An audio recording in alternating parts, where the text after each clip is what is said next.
Well,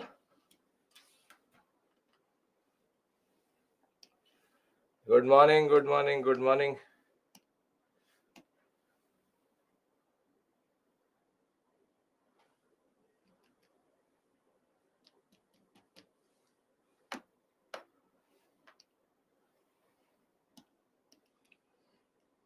Okay, we'll wait 2-3 minutes.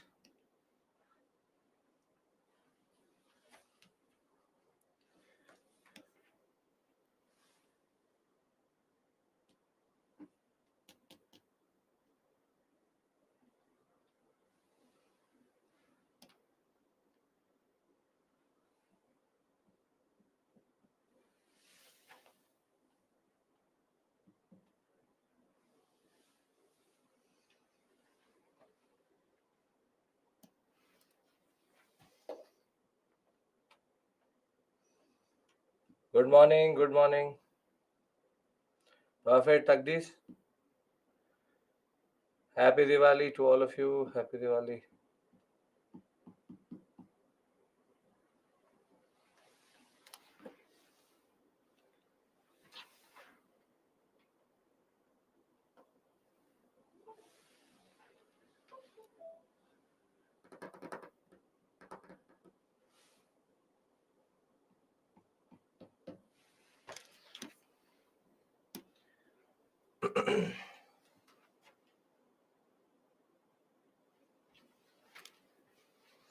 Anjali, you'll get it in the weekly test.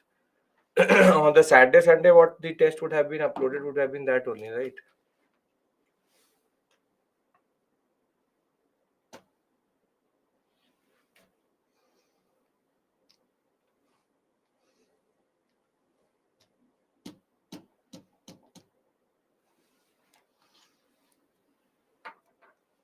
Okay, Vijay. Okay. How many days should we take?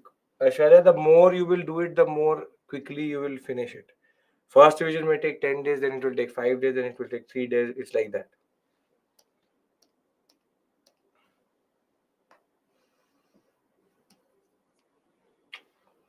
You can see these lines, right? These lines you can see. Yeah, so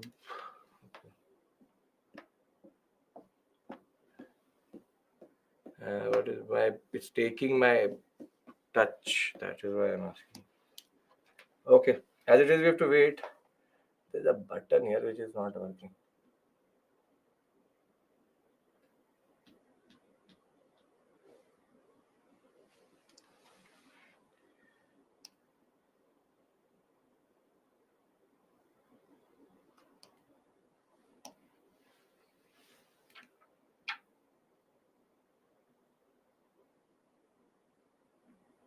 Abhijit, don't trust TV programs.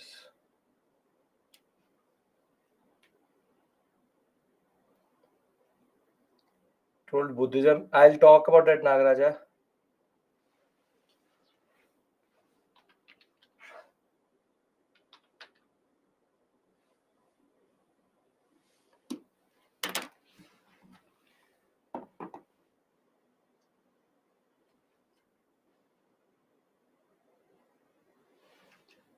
Uh-huh.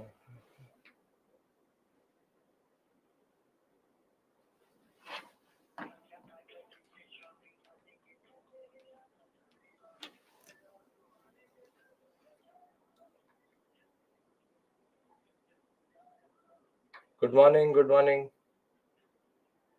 We are waiting and I have to sort this issue out. It's taking accidental touch. So I may need to change the studio. It should work with this, but it's also working with this.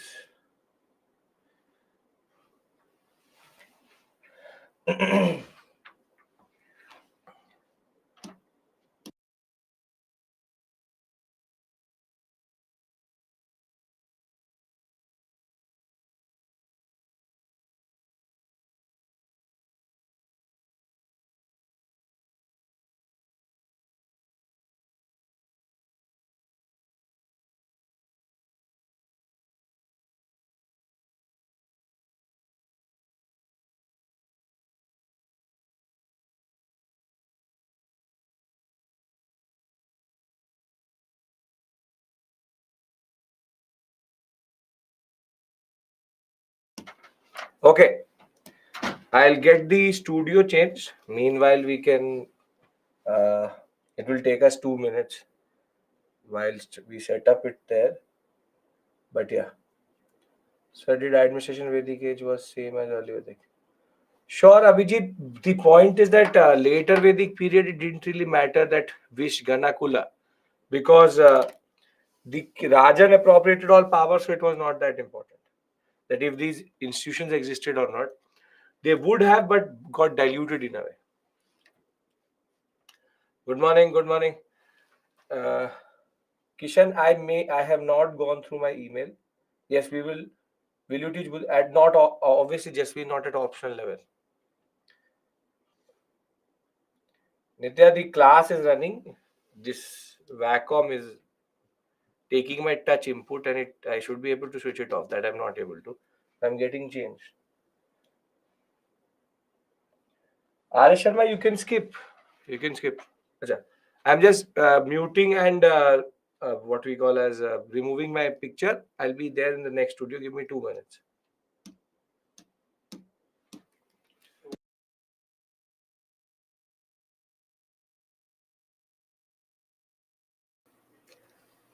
Okay. Right. Now we can start. So our journey, I'm audible and visible, no issues, no one. Yes. Okay. Perfect. Ilma, that may have been the fact that it was a weekend of festivals. Maybe the weekly test is not opening for that reason. I'll get it sorted. If you're pointing it out, I'll get it sorted.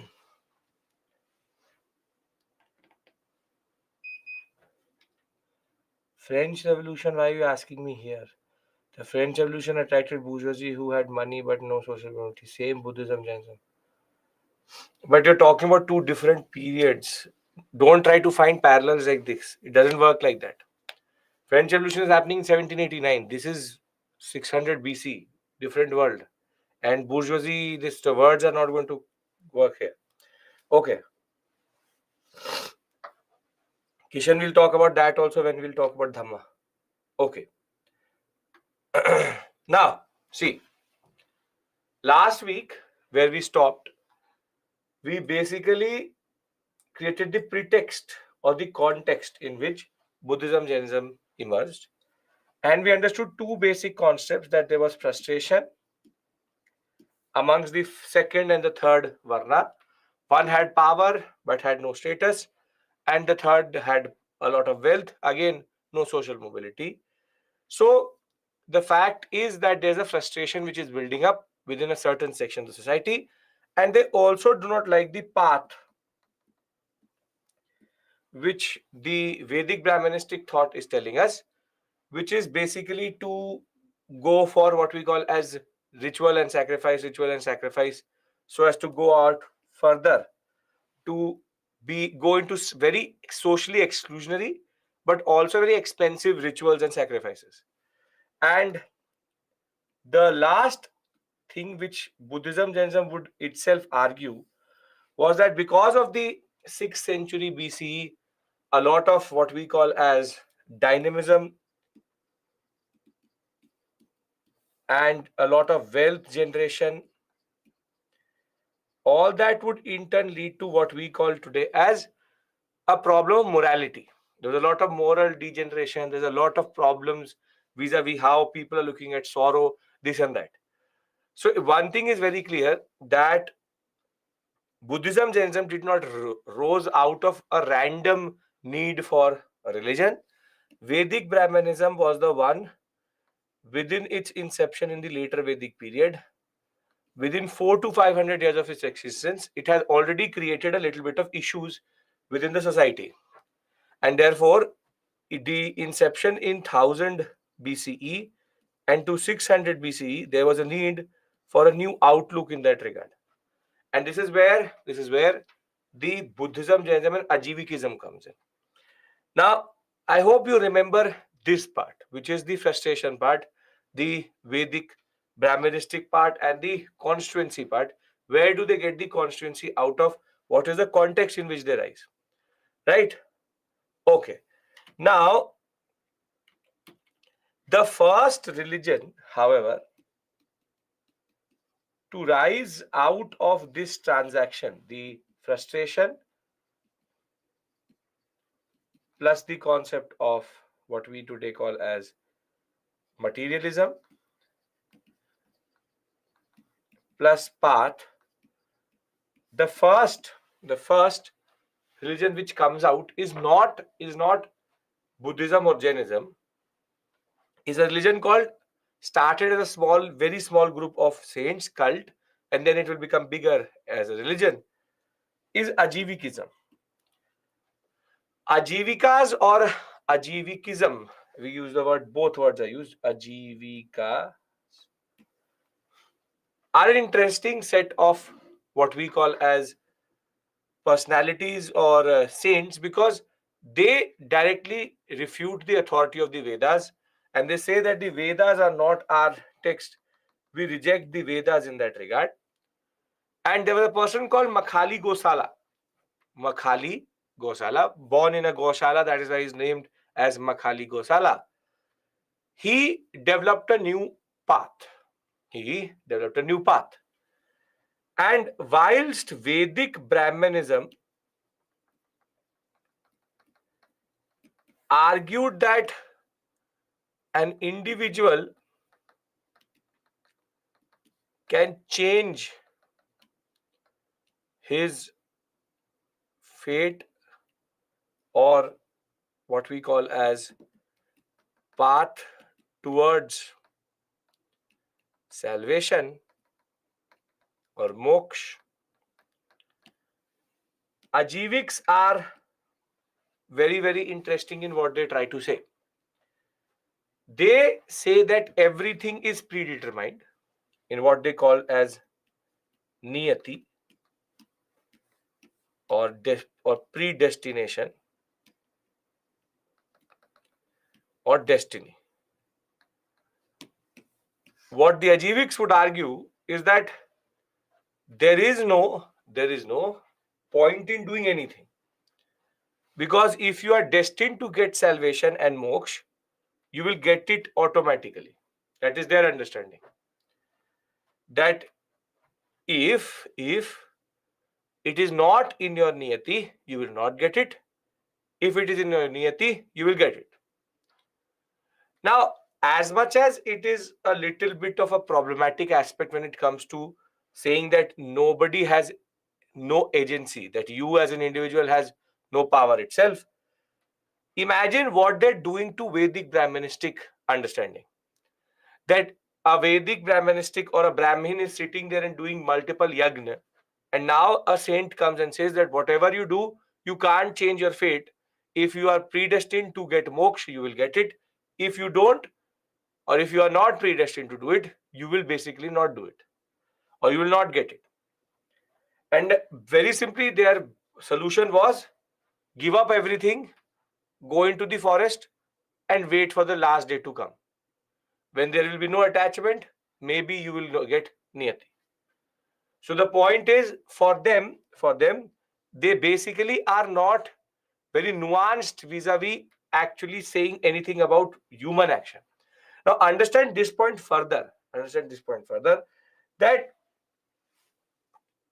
they were prescribed by two very important kings.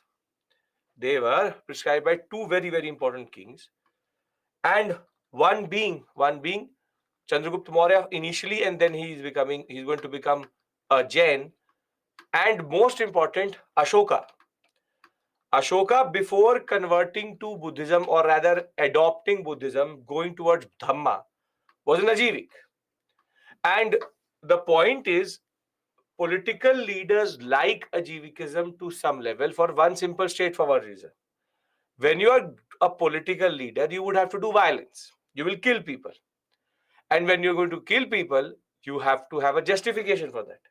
So under Ajivikism, you are predestined to do it. In a way, You had no control in not doing it. Try to understand the circular logic here. That I killed in war 50,000 people, but how can I change that? Because I was predetermined to do it. So if it was in my niyati to do it, so basically I'm getting a justification for my action through the concept of niyati. So the point about Ajivikas is that they started as a sect, small group, under the leadership of a person called Makhali Gosala. Father Makhani, mother Bhada comes in the standard concept itself. Yes, best for Kshatriyas that ways. And their central belief is that absolutely everything is predetermined by fate or niyati. Hence, human action has no consequence, one way or the other. They wear no clothes, lived in as ascetic monks in small groups. The sect reached its peak during Chandragupta, rather under Ashoka's father Bindusara's time, and thereafter Ashoka himself. So Bindusara never converted; he was till the end an Ajivik. On the other hand, Ashoka later adopted Buddhism. Chandragupta Maurya initially an Ajivik, was a Jain later. So understanding ascetic means a person who gives up everything. Saint. Now, please understand this point, that we already can see a very interesting streak in these religions, that they are justifying the actions of the people who are there actually trying to cater to.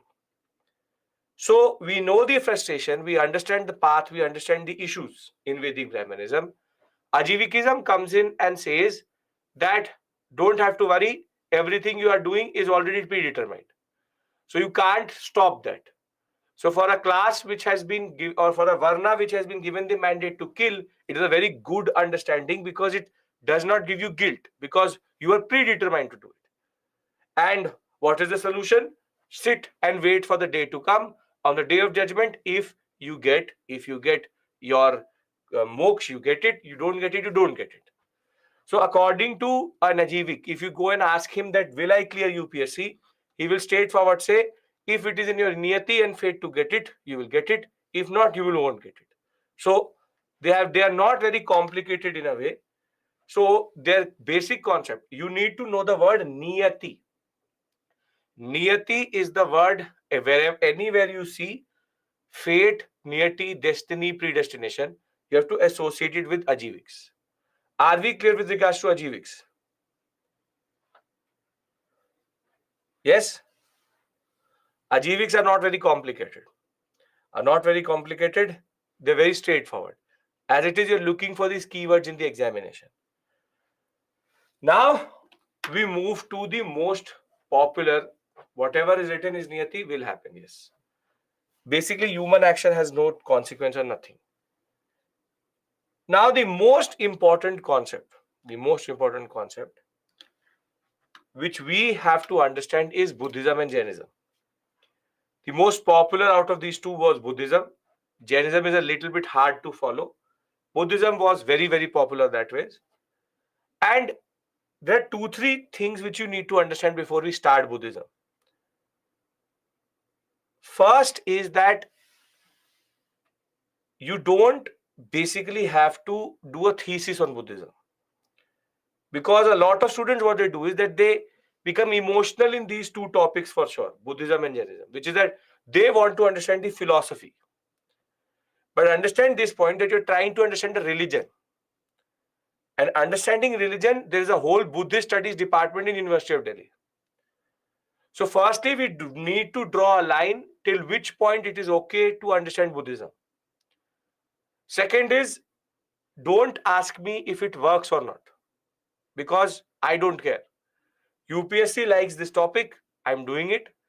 If it actually works or not, does not work, this part, that part, no, this is not Astha channel. It is not my job to explain to you how the philosophy would work. I'm just telling you straightforward, this is the concept. It is going to work, not your problem.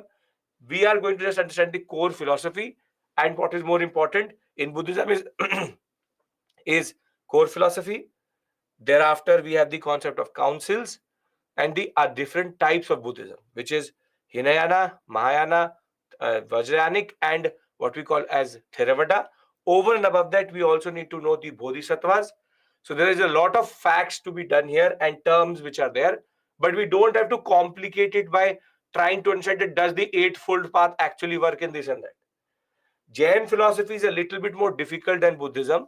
That is why it was not very prescribed by a lot of leaders, but was very, very apt for the mercantile community because of the fact that it prescribed not a lot of violence and it was about doing your own job. We'll discuss that. So understand this point very clearly that you don't need to do a thesis. Buddhist literature, I will do with you in art and culture. This is basically an art and culture, but because religion, you can't understand anything further. This is one module which is there in ancient, which is basically an art and culture module, wherein we are trying to understand Buddhism and Jainism. And once we are done with this, we'll go back to Alexander's invasion and the concept of political rather than religious. So we'll keep it very straightforward and simple, and we will understand the philosophy in its face value. I will explain other things to you which are important. Other than that, we are not here to find meaning in life through understanding Buddhism and Jainism. Another same topics like 6 schools of philosophy, which students do. Again, they're trying to find a lot of meaning. Don't look for meaning in this. Just look for question and answers which you have to get in the examination. Right? Okay. You will always get at least 1 to 2 questions. Time to time, one question for sure will come. Buddhism, Jainism is a very favorite topic of the UPSC. For the past 1 year or 2 years, they've not given it, but previously, at least one question for sure. Okay. Okay. Kishan, I don't know what you're asking me. Many times mess it up with contemporary events. So should I relate with map? If you, firstly, we are talking about ancient India. So don't try to bring in contemporary events. Other than that, how does a map help you? I don't know in that answering that. Okay, can we say humans are not any power in common point within?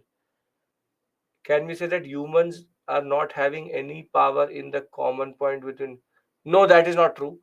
Vedic Brahmanism says do a yagya and everything will be fine. Ajivik say that is not important. They say nothing you can do can change anything. So Vedic Brahmanism, there is a certain sense of change which you can bring in punya, wherein you can go for moksha. Ajivik say if it is not there, it is not there. Okay.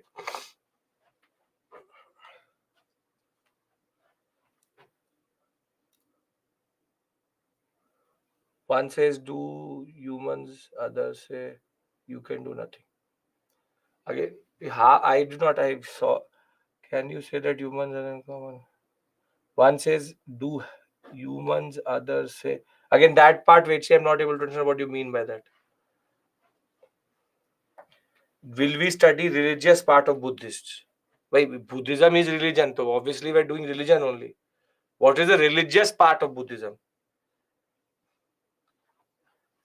Too much sweets last night. A lot of you are in high on sweets. Diwali.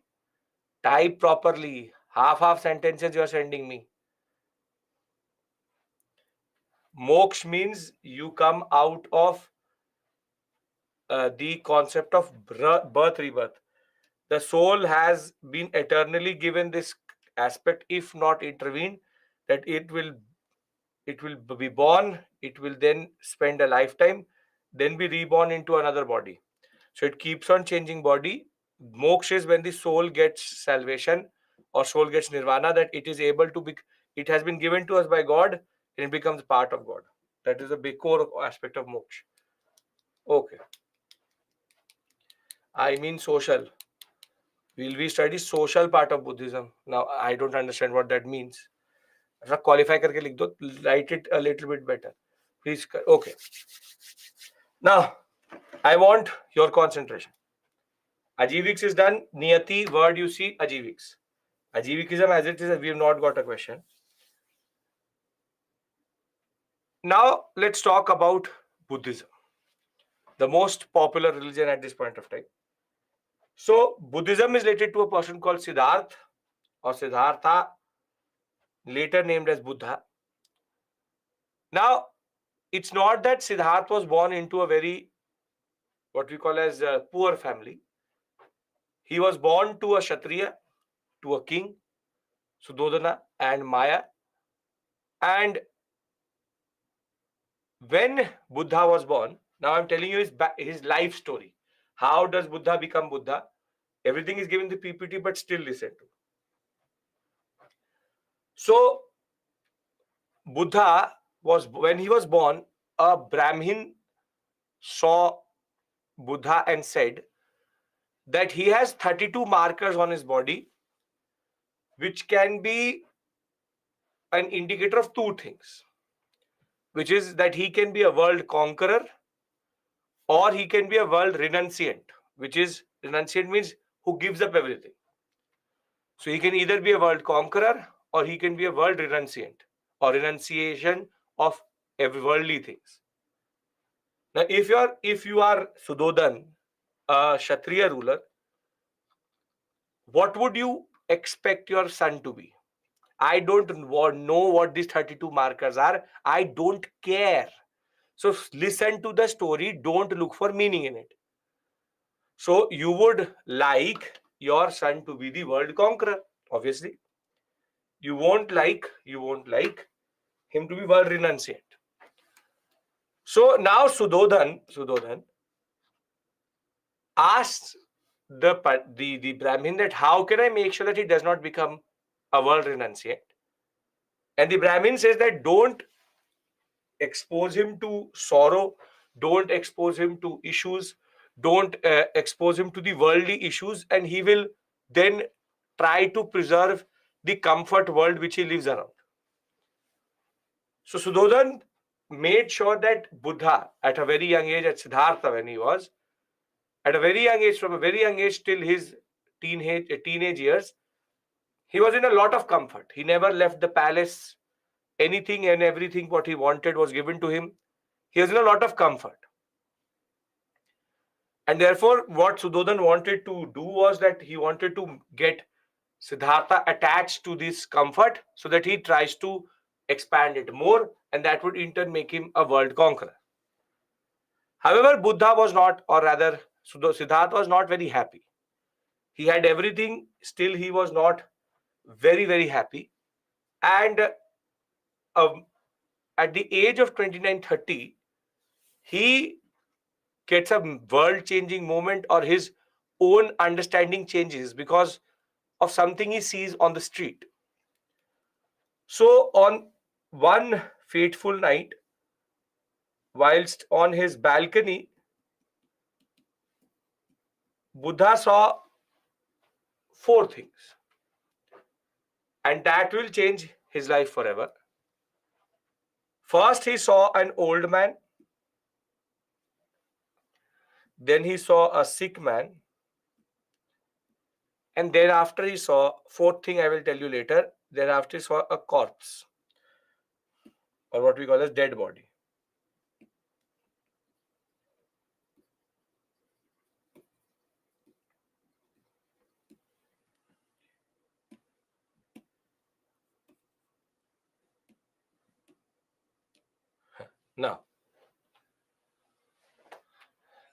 Now when Buddha sees these three things,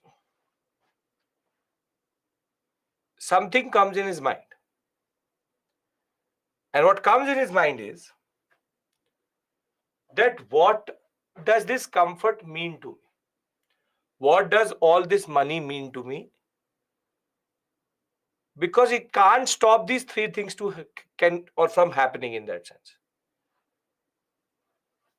Buddha sees the old man and sees that I can have multiple trillions of dollars, money, whatever it may be, but I can't stop aging. Which is that nothing can stop your body from disintegrating. Nothing can stop you from aging. You can delay it, but you will age for sure, and your body is perishable. So the first thing which he sees is that what is the point of money when you can't stop aging? When you can't stop aging. Then he saw the sick man. And therein his understanding was that even if I have lakhs of money, if there's a disease which I am going to get, I will get it for sure. In this, COVID-19 was a very good example. Be it the poor or be it the extremely rich, it did not do any form of discrimination. It impacted everyone equally. Maybe the rich may have been separated from it, but it did impact them also. And that is why the best example would be that the biggest impact of COVID-19 was in Europe or in America, very rich countries, very developed countries. So Buddha is arguing two very interesting things, that whatever money he has in front of himself, whatever comfort he has in front of himself, can it stop the process of aging? Can it stop the process of being sick? You can have, if you have been diagnosed with something which is incurable, you can have the whole world wealth in the world itself. You can be the president of the USA, but it can not stop. And last, what he sees is a dead body, which is death. Now, the question which comes to, or is a very important truth about life, is the only thing which is guaranteed in life is death. I cannot guarantee to you anything, that what will you get in life, what will you eat, or will this happen or not. I can guarantee you one thing, that we all die, that we all will die for sure. So the only truth of life, the ultimate truth of life, and the non-changing truth of life, which is guaranteed to happen, is death. So now Buddha questions his own comfort, his own money, in the sense that if I can't stop death, if I can't stop myself from becoming sick, if I can't stop myself from aging, then what is the point of this money? And the last thing which he saw was a solution for all of this, which was a monk or saint, ascetic, whatever you want to call. For him, if you give up everything, now he's basically now talking like a renunciant. If you give up on everything, your sorrow will be over, and then you can concentrate on death and making sure that the soul which you have is going to come out of this misery called the cycle of birth and rebirth. So Buddha's encounter with these four things changed his life. He was destined to be a world renunciant and not a world conqueror. And he will take his horse Kanthanka and run away from the palace itself. And he will join four ascetics. He joined four ascetics or four monks. And these four monks for him was the solution. But these monks had a problem. The problem was they argued that if you have to get moksha, you give up on food also. You give up on food also. What if someone feels sorrow after giving up everything? That is called Maya. That you are attached to something so much, that is why you don't give up on things. But the more you will be attached to things, the more you will be. So the fact is that if you're attached to things, worldly things, your soul will for sure not go somewhere, because it will come back to what it wants. So you cleanse your soul of the desire to hold on to worldly things. and look for the other world. So this concept of happiness and sorrow is linked to the fact that we are materialistic. If you get material things, but material things end. You can have an n number amount of money, but it can end. So sorrow and happiness based on material things is already very shallow, which is the world today in that regard. Fourth was his solution, which changed his mind. Now these monks had a very simple concept that they will not eat food also. So according to them, meditating without food, giving up everything, will basically give you the path, the truth, because they're looking for a path to salvation. They don't know it. They want enlightenment. They want that eureka moment in which they start to understand what life is, how to go forward. So now Buddha joins the monks. But the problem is that he's not able to concentrate. Without food, he's not able to concentrate. And these monks can see that Buddha is distracted. So very ominously, it is believed that Buddha was basically trying to meditate under a certain tree, and there was a lady called Sujata, very important in Buddhist philosophy, who saw Buddha meditating, and she thought that he's a tree god or something. It's a very simple, straightforward monk. So she makes kheer, and she sends the kheer across the river for Buddha to eat. And it is believed that Buddha, after starving for at least multiple 15 to 20 days, had that kheer and that offering from Sujata. And that has been seen as a moment in which Buddha was now, in a way, fulfilled. And after eating the kheer of Sujata, he now sat under the banyan tree, which is basically the Bodhi tree, and he will start to meditate. However, when the other monks saw Buddha eating, they said that he's not a serious aspirant, not a very disciplined aspirant, and they left him. They're like, he is not serious, he can't manage what he needs to manage, and therefore he left him. They left him, all four left him. So, not a serious aspirant. Now, after having Sujata's kheer, after having his teachers left him, he will now start to concentrate and meditate.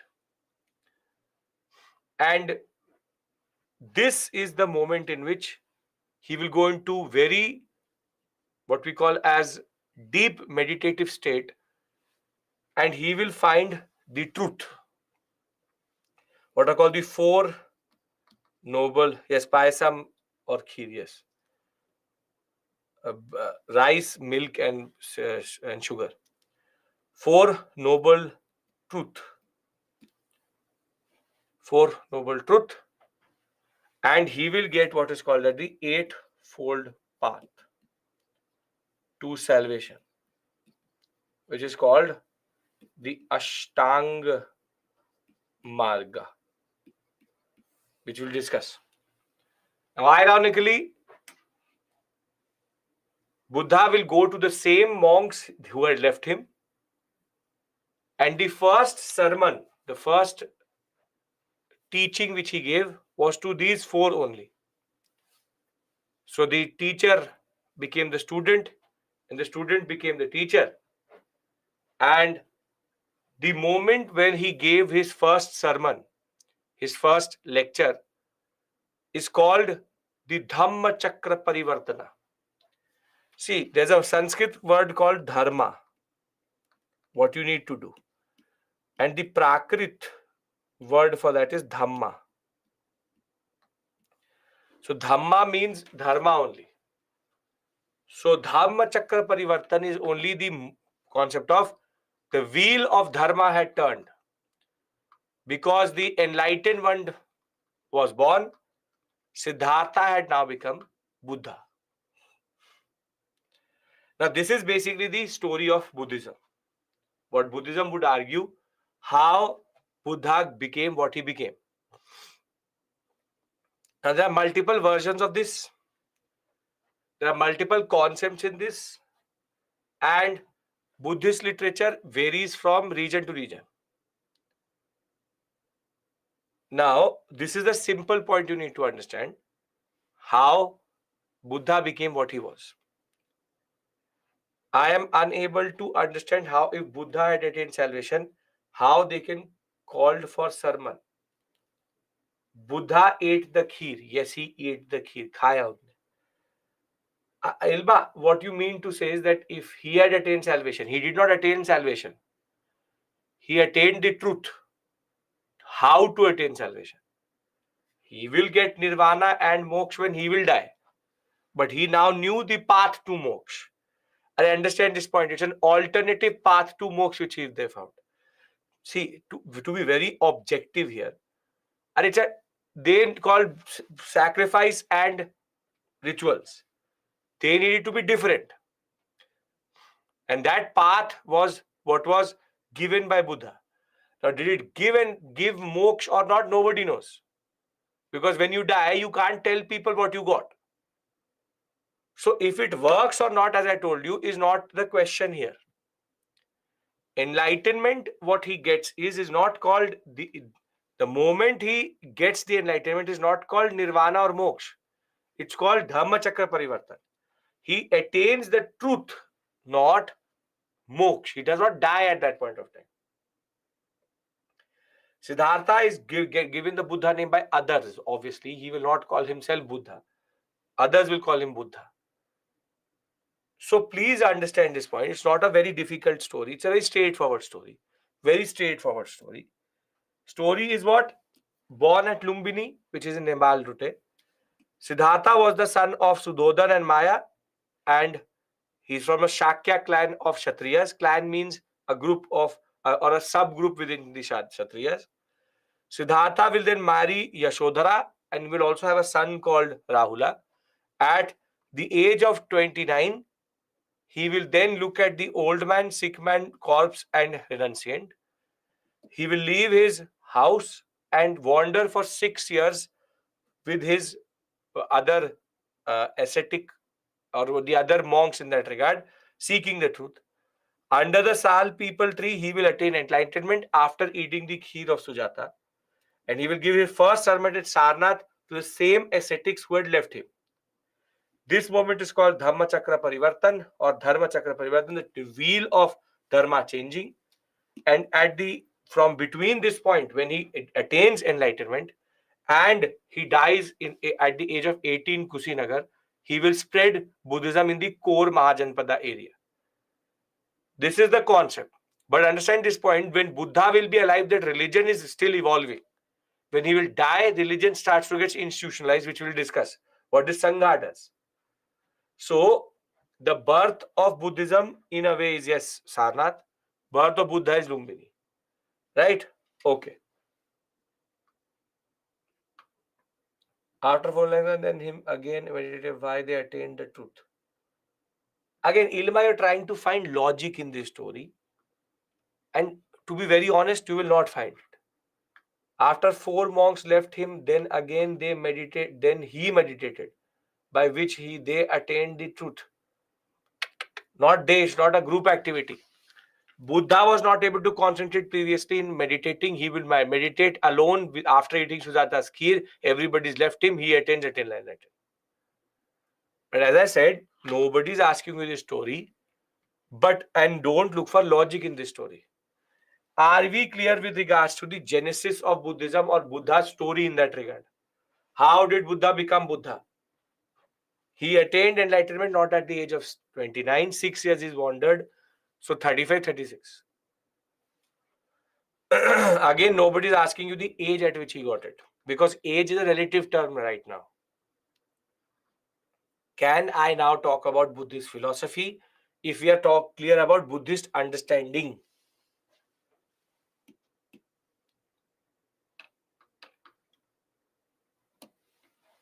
Okay. And I'm telling you right now, please don't try to find logics in this or try to figure it out, because people have been trying to figure it out for centuries now. So take it on face value. We have to just answer questions in the UPSC. Our enlightenment and our nirvana comes when we clear the examination. So our moksha is that only. So I don't care if what I'm going to say further is actually going to work or not. Okay. No, they'll not ask you chronological order of places here, but as it is, the places are going to be straightforward. Lumbini, he'll be born. Sarnath first sermon, die at Kushinagar, chronological order automatically. Okay. Till become Buddha, only Sujata didn't play important role for that. Only Sujata is part of that story for giving kheer. But again, don't get obsessed with Sujata.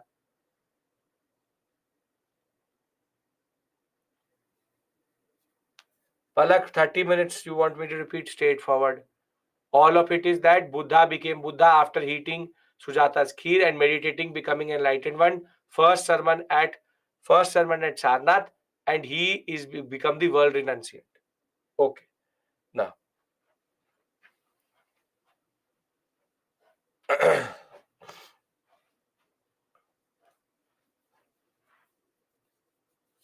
now there are basic things. There are three words, or there are certain terminologies which are used for Buddhism, and you need to know those words. For example, what are called the three ratnas of Buddhism.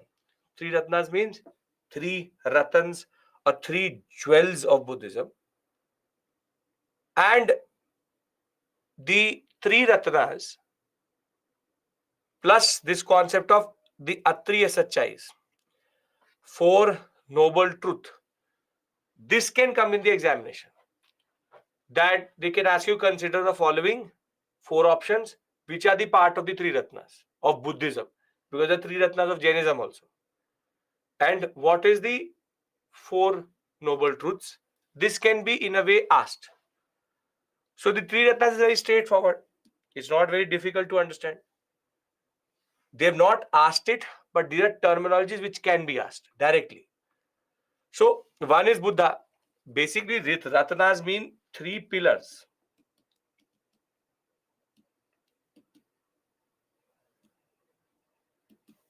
So the first pillar is straightforward, Buddha himself.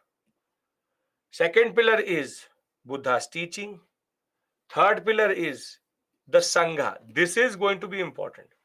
Sangha means the monastic order. The monastic order which comes into existence after him.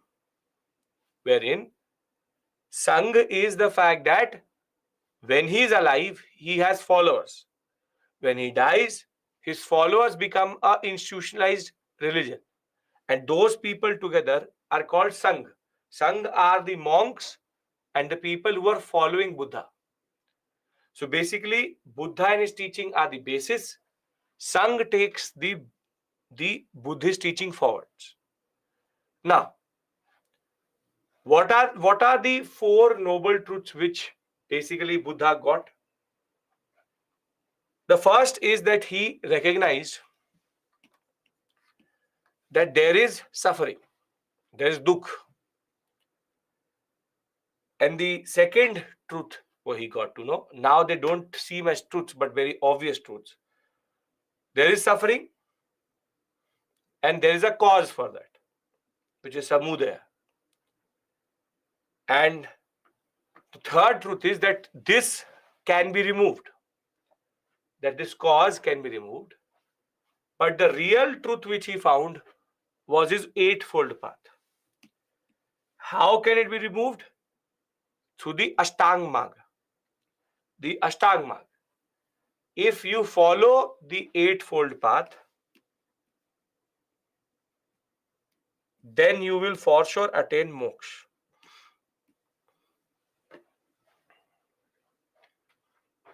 So the concept of Buddhism basically revolves around the concept of Ashtanga Marg. The philosophy is the Ashtanga Marg. Now, what is this Ashtanga Marg? What is the Eightfold Path? According to Buddha, if you have the following 8 characteristics in your livelihood, you will very simply attain moksha. Notice one thing, that all of this is hypothetical, and it's not about doing sacrifices and rituals. Understand this point. This alternative path which they're giving is very simply can be followed by monks, but they would have to follow it in a very serious way, but can also be followed by other people, the Kshatriyas and the Vaishyas. They can follow it, and they don't have to go anywhere. They don't have to give anything to anybody. It's about outlook. It's about outlook. Please correct the spelling. It is Maga as Marg. Now again, Nagaraja, I don't know if you are a specialist of Prakrit language or not. Marg is a Sanskrit word. Maga is the Prakrit word for it. So ये गलत नहीं है, ये सही है. So if you are a specialist, sure, I would like to have your opinion about it. If not, it's the right spelling. So these are not terms in Sanskrit. Sanskrit was the language of Vedic Brahmanism. That is why they went towards Pali or Prakrit. And Buddhism used Prakrit quite a lot, which are the what are called the dialects of Prakrit and Pali, which are lower Polchal vernaculars related to Sanskrit. So don't worry about that. Okay. Now, yeah, the language of the common people, yes. Now, how do you get salvation? How do you get salvation? You get salvation by having the right view. The right view. It's very open-ended, as you can see. The right view, which is that when you look when you look towards others, when you look towards yourself, this right here is based on the concept of good, to do good for others. So right view is that you look it towards others and in your life in a good way, that you want to do good things for them. Then right intention, which is that the first 4, which is visa, view, intention, speech, and action, are related to each other. That you should have the right view, right intention, right speech, and right action. Because a lot of you and a lot of people in this world have a contradiction in between these things. They would have the right intention, right view, but they will speak in a different way. They will have the right speech, they will have the right intention, but it will come to act, they will act in the wrong way. So there needs to be a certain intersection in your outlook, wherein your actions should also show in your speech, should show also in your intention and in your view, that you want to do good for people, right for the people. Right is very important. But thereafter, you should have also the right livelihood, which is that you could have right view, intention, speech, and action, and then you could be a dacoit, or could be a thug, or a murderer. If your livelihood is to rob people, then all of these 4 makes no sense. That I have right action also, I have right speech also, but I'm a thief. Then these 2 are very interesting, which is right effort and right mindfulness, which is most of you have the intention also, action also, speech also, view also, but your efforts are in the wrong direction. Your efforts should be about doing good for people, because you can have the right livelihood also, but your actions could, or your efforts could be in the wrong direction. For that you need Buddha, who will tell you what is the right direction. Mindfulness means thinking.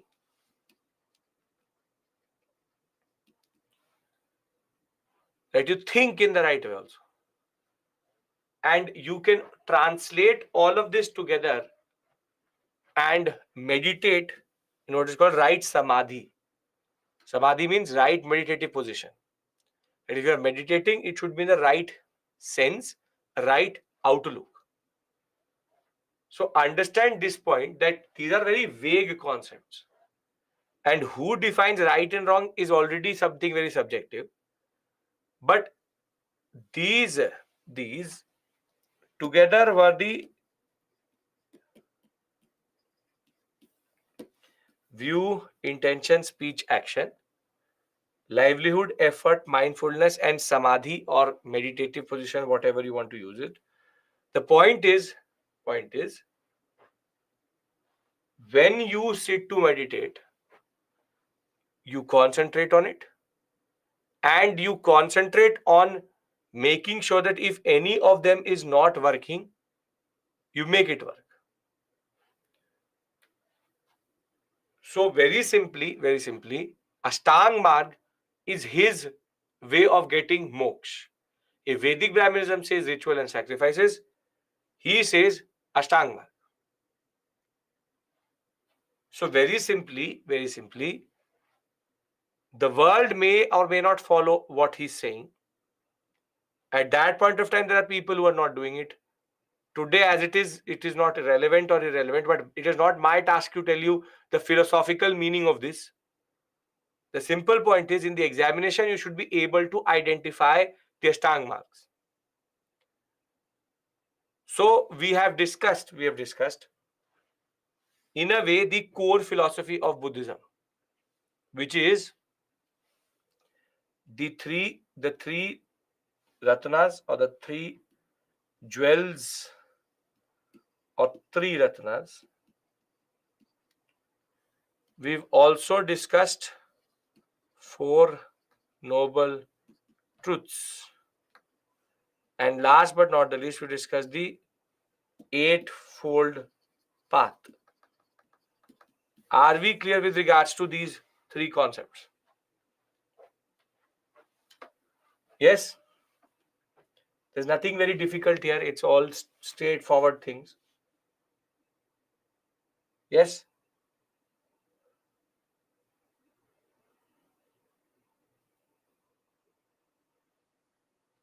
Okay. Now, four noble truth is that there is dukh. There is a reason for that. You can remove it. How can you remove it? Eightfold path. Okay. Now there are certain terminologies which you again need to know. Buddhist terminologies in art and culture also we will discuss, but certain terminologies you need to know. What is the reason for dukh? Chituri, that is the point of that whole conversation. Reason for dukh would be worldly possessions, UPSC examination, parental pressure, whatever you want to say. Dukh khatam hi nahi hota UPSC mein. So, what is the reason for dukh?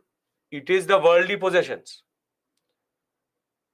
The point is this only. So, your dukh could be different from someone else. And most probably, we all chase career, aspirations, money, house, car, and then Buddha will come and say, in the end, nothing matters, because only when you give up these things, then only you can get what we call as salvation. So, according to Buddhism, you are sad because you are looking for the wrong things. Therein comes the concept of right view. If you will only seek money throughout your life, you will only end up getting a lot of money, but then being attached to that money and then not getting nirvana. This is very heavy philosophy. It's very big things. It's very easy for Buddha to say and very hard for people to follow today. So right now, you don't have an option to take a horse and run away and then start to meditate. So what you get. These are things. See, for us, why Buddhism is important, why UPSC wants you to understand it, is an alternative. It's an alternative. It's a challenge. It's a challenge to Vedic Brahmanism. It's a challenge to the Vedas. So that is the basic point. The fact of the matter is, it will become very popular very quickly, and for 4 centuries it will dominate. But the simple point is, for you need to just understand these things and words, and that's it. End of story. So the terminologies which are relevant to you would be, for example, 4 noble truths. Atrey Sachai, if you see, you know. Then suffering, dukh word. Samudaya means cause. Ashtang Mang means eightfold path. Sir, how do we say it is a challenge to Vedic system? Vedic Brahmanism is saying do ritual sacrifice, and it is basically developing a certain religious understanding. Buddha comes and says ritual sacrifice will not do anything. Just have the right view, meditate with me. So isn't it going to undercut the people who are going to the Brahmin? The Brahmin is asking for money for everything. But here is Buddha who's saying you don't need to do anything. No ritual, no sacrifice. Just come, meditate with me, and we will get moksha. Why are you doing that ritual sacrifice? For getting punya. So it is a major challenge. All these 3 are a challenge to Vedic Vedas, because the simple point is that Vedic Brahmanism had a certain path.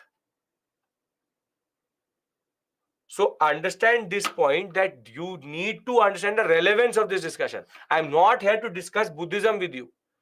I don't care. I'm here to discuss how it is important for your understanding of the larger story of religious history of India. Vedic Brahmanism, 400 years, frustrated people, and now comes Buddha and Mahavira later, or the same time they emerge, and they challenge Vedic Brahmanism. So that is the basic point you need to understand. What is the relevance of this discussion? 4 noble truths is that there is dukh, there's a cause for it, you can remove it, and how do you remove it? Is the eightfold path. Can we say it is based on myths because no one knows who will get salvation or not? We should know that is your way of looking at it. Then everything you see is actually, all of it is a myth. Then why are you then doing anything? That is the point. Then you are trusting this, which is your illusion, Maya. This is your Maya speaking. To be very honest, if you ask Buddha like this, that how do I know that a salvation I will get or not? First, you will not get a certificate. I really don't care if it works or not. But the point is that it is your Maya, it is the illusion, it is the worldly things which are asking you this question. You have to try to get it. How do you know that it will not work? It can work also. There's a chance for that also, right? 50-50. It may or may not work. Now, it's the point that do you want to give it a chance or not? But the point is, I don't care. Please, you're asking me judgmental questions. And judgmental questions, I only have one answer, which is I don't care. I don't care if it is a myth. I don't care if it works or not. I don't care what it is. Because for me, I'll answer that question in the examination and I'll move on. Because it's not that it's a world-changing moment for you. And I'm not asking you to learn the concept. I'm not asking you to learn the philosophy. I'm asking you to learn the terms and move on. So nobody is asking you to do nothing. So this basically flourished because of the time and space of that time. No, that is not true. क्या बाबा exist नहीं करते आजकल? There are no babas today. Half of India, or at least 10 to 15% of the Indian population, still is coming under the influence of people who technically say only crap. But still, you people are following. So if people like Ram Rahim can exist, then anything can happen. So don't say that we live in different times. The times are exactly the same. Superstition, people killing other people in form of human sacrifice, has that stopped? Multiple cases have emerged in India vis-a-vis people killing their families or people killing certain people for the concept of human sacrifice. What is that based on? If we have become so modern, there are cultic practices in America also, there's cultic practices in Europe also. So don't think that because you are wearing this westernized shirt and pant and have a phone which is an iPhone or a modern technology or this all this has changed people. People are still blind to religion. People are doing that. The British taught us to kill people in the name of religion, and you are thinking about people this time changing. At least there are tolerant times. At least a Buddhist and a Jain and a Vedic Brahmanistic could disagree with each other and coexist. That is not possible today. So this is a value loaded question you're asking me, and I really don't want to answer it because nothing changes with regards to that. So if there is a hallmark of ancient India and medieval India to some extent, at least for ancient, it is tolerance. Same caves, you have Buddhist, Jain and Hinduistic. That is not true today. So tolerance is something which was inbuilt into the Indian subcontinent, but we ourselves have forgot it. So I really don't care. Be it any religion, there will always be superstition. Be it any religion, there will always be irrational people. Be it any religion, there will always be people who are trying to make a fool out of the others. Any religion, every religion, same thing happens. So let's stick to the syllabus because I don't care, and it's a concept which you need to understand that the more the things change, the things remain the same. So if we were truly modern, we would not be having people being killed in the name of religion or in the name of superstition. Okay, now these first four terminologies everybody knows because we've already discussed it as part of the larger concept. But the next set of words are more important, wherein these words have been sometimes sprinkled around in the examination to distract or basically complicate the terminologies. The first one is very straightforward, which is called Nibbana. Now, this is the one which Nibbana and Nirvana people mix up. See, Nibbana means blowing out, dying out, extinction. But this has two meanings in that regard. One is the symbolic blowing out of the the flame of desire. So this is first meaning is symbolic, which is blowing out of flame of desire. Only when you will stop desiring things, you will get salvation. On the other hand, the other one would be also the physical aspect of dying. That when you die in Buddhism, it is called Nibbana. Now, there could be two things. Either it is symbolic, it is non-symbolic. Now, that matters on the context. So, if a Buddhist follower dies, it is Nibbana. But if the Buddhist follower's desire for the worldly things also dies, that is also Nibbana. So, Nibbana basically is used in multiple contexts. And how does the physical connotation comes through? Because when Buddha died, it is documented in Buddhist texts as parinibbana, which is the death of the enlightened one. So when you die, it is nibbana.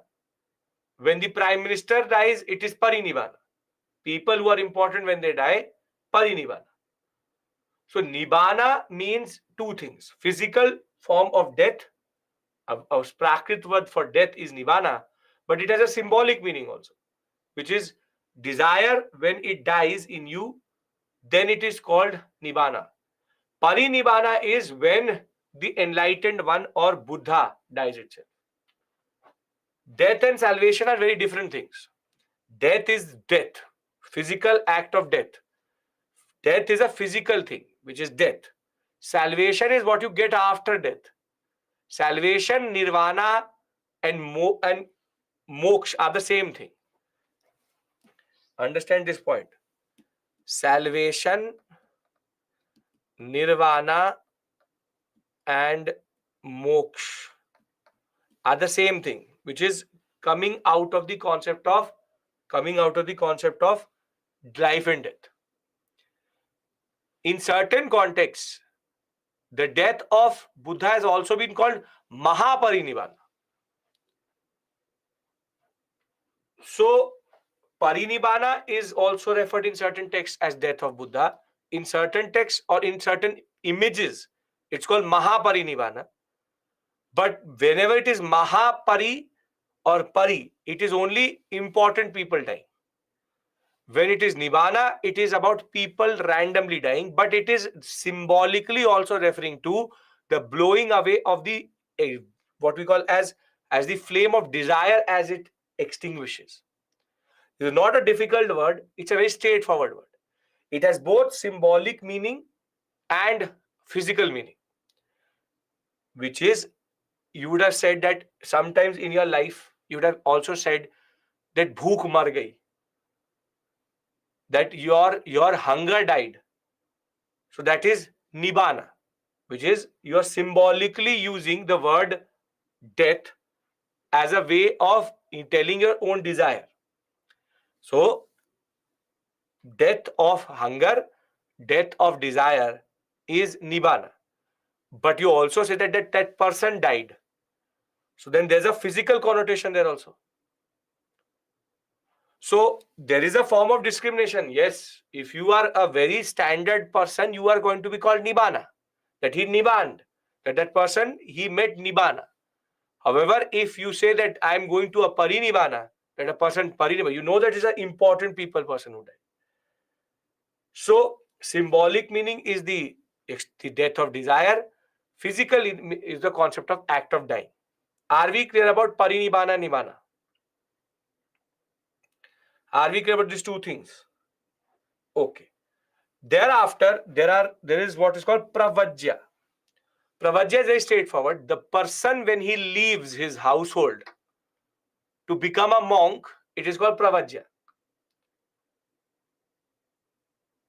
Then comes three terms, very close to each other, very interesting. One is called Upasak. Upasak.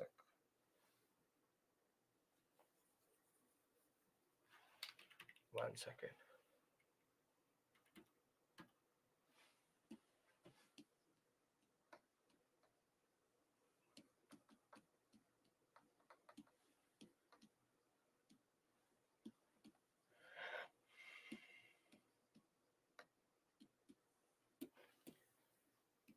Now, when Siddhartha took his horse and left, yes, it is Pravajya, yes. When he took his horse and left, it was Pravajya. Perfect. Now, pay attention. After this, I give you a break because a very long and very important discussion needs to happen, which is Buddhist councils. But yeah, death of prominent person is Parinibbana. Now, I'll ask you a question. When you go on YouTube, every video which you see, do you subscribe to that channel? No. So basically, when you watch a person's video without subscribing to it, it is called, you are an arhat. An arhat. Basically, we all today, all of us in class today, have become an arhat, which is that we don't subscribe to Buddhism, but we know Buddhist philosophy. You somehow now know the Ashtanga Marg. You know the secret of Buddhism. But are you a Buddhist? No. So when a lay person, when a common person who does not subscribe to Buddhism gets to know about Buddhist teaching, he is called an arhat. On the other hand, when you become a male follower, when you subscribe to the channel, And if you're male, you're called an upasak. And when you're female, you are called a upasaki. The difference is there are three gradations now. One is a monk who is very seriously following this concept. Then you have the upasak and the upasika.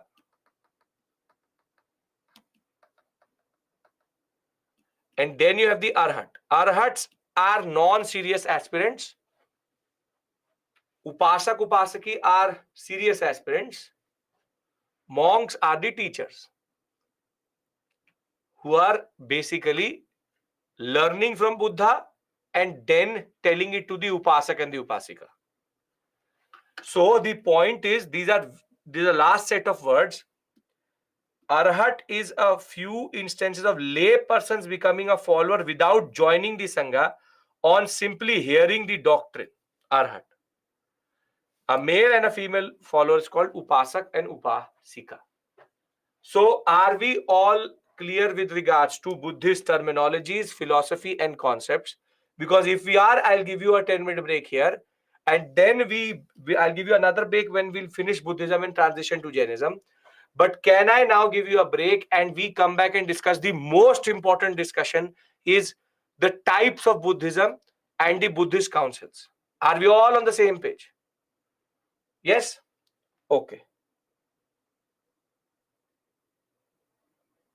Vechri, this word is for later when Buddha will allow under the pressure of her mother and auntie to allow women to follow.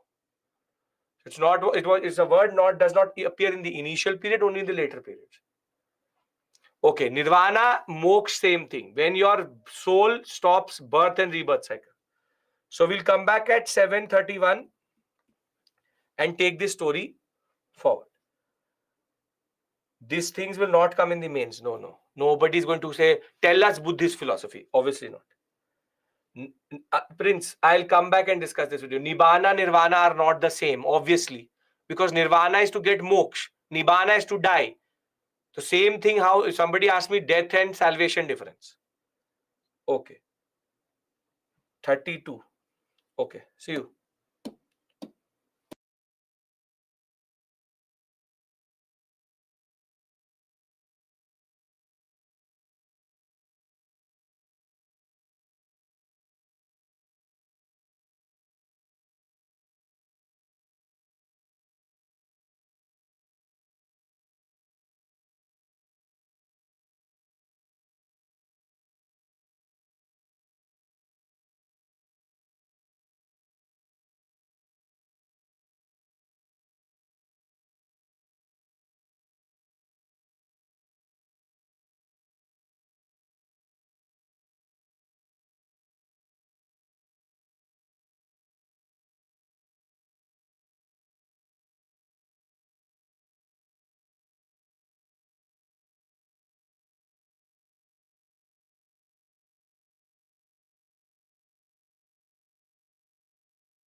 Welcome back.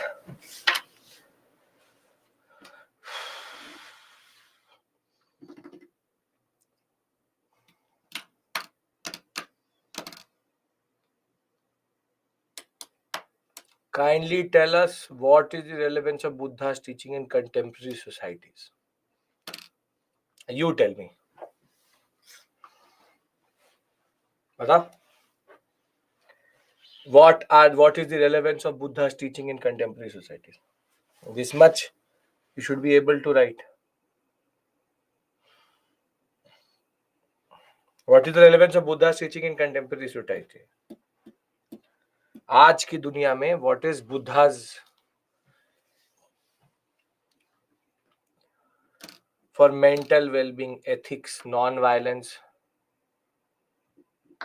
I'll figure that out. Don't worry. By the time I'll finish, you will ask for it. Don't worry. Meditation, peace, patience. Buddhist diplomacy is good for geopolitics. Meditation, yoga.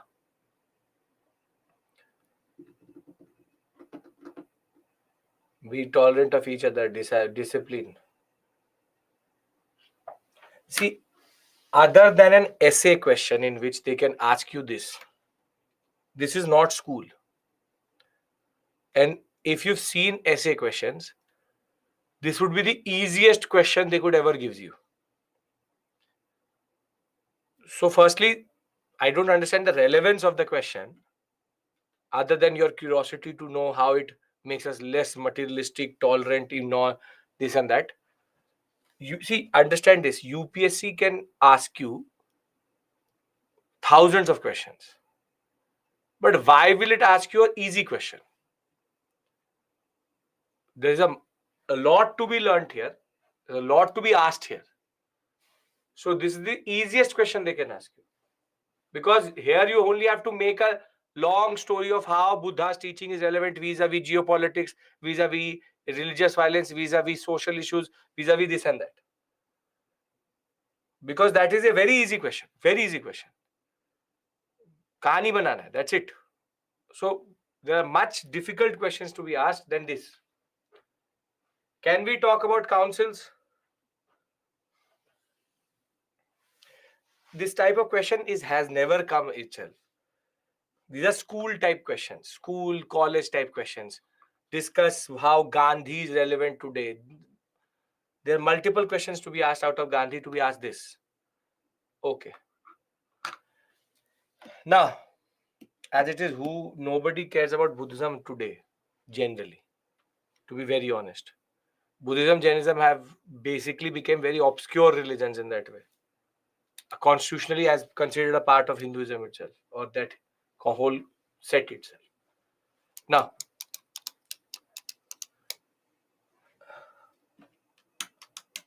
sir, if nirvana and nibbana both mean extinction of flame of desire, then how they are different? Because nibbana also has a physical connotation. Nirvana is not the... Who told... When did I say that nirvana equals to the extinction of the flame of desire? How are you coming to this conclusion? I said nibbana is the extinction of desire gone and the physical act of dying. I am saying nirvana is salvation. For you, salvation is that desire goes away. Salvation is when you die and your soul becomes a part of God. Where are you getting this information? साथ में कोई class खोल रखा है क्या? I am not getting this point. When did I say that nirvana equals to nibbana equals to extinction of flame of desire? When did I say that? Prince, where did you get this information? I am saying that nibbana is desire going away and the physical act of dying, and nirvana is getting salvation and moksha. And salvation and moksha are because of the act of your soul coming out of the concept of birth and rebirth. So where is that concept coming through? I'm telling you, I had too many sweets, high on sugar. Everybody is talking something new itself.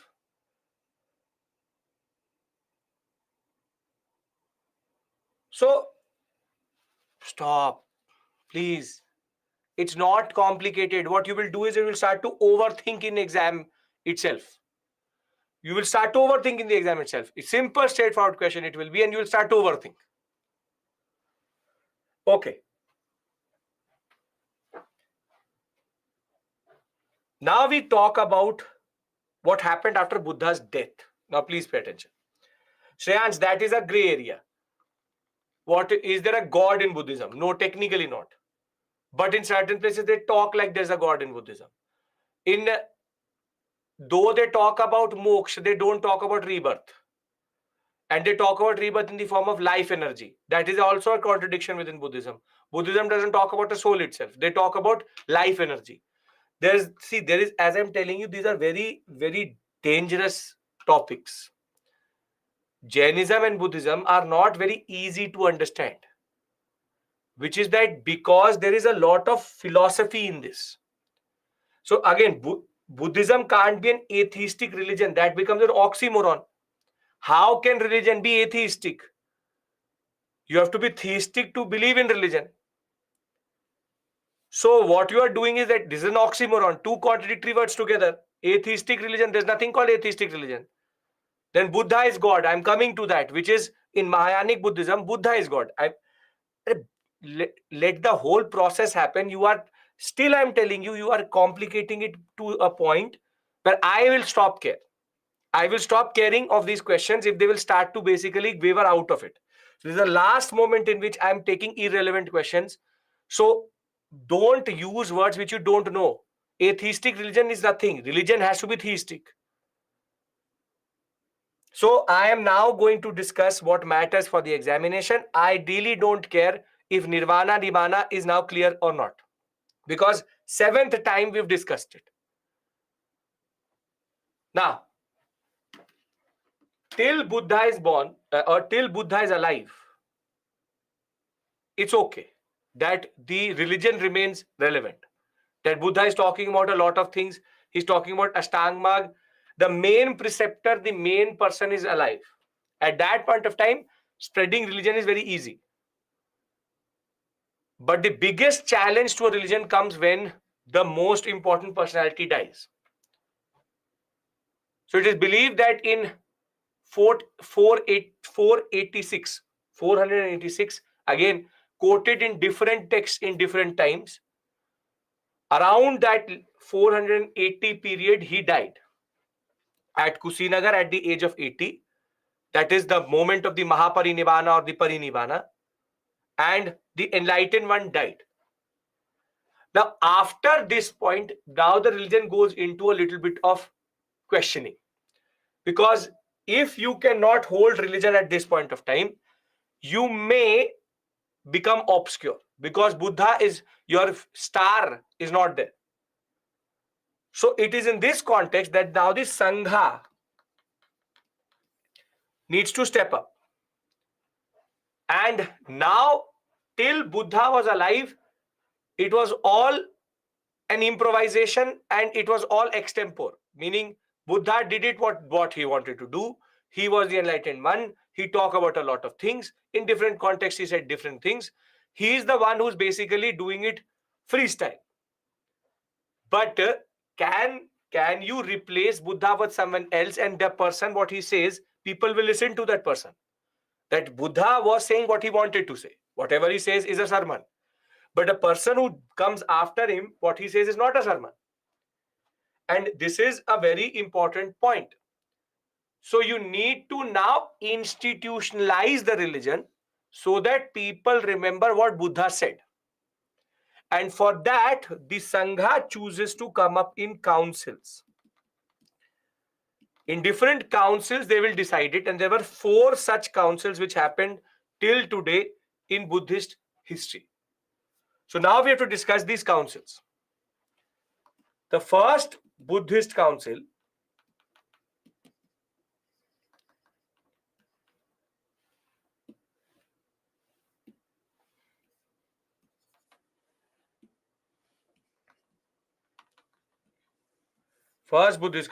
it is believed. Now, who presided over it? Who was the ruler?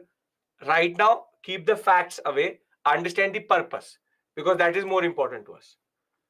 Because I have everything here. See, everything is there, showing it to you already. that it is Majat Shatru, it is Mahakasyapa, everything is written down. I want you to understand the purpose of them, and then I will tell you these facts later. So the first Buddhist council, when it happens exactly 1 year after and in around the period when Buddha dies, which is basically considered 486 BCE. Now the Sangha needs to find a way to somehow institutionalize everything.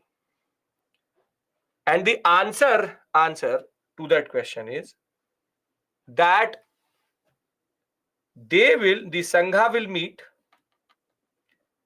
and produce two texts.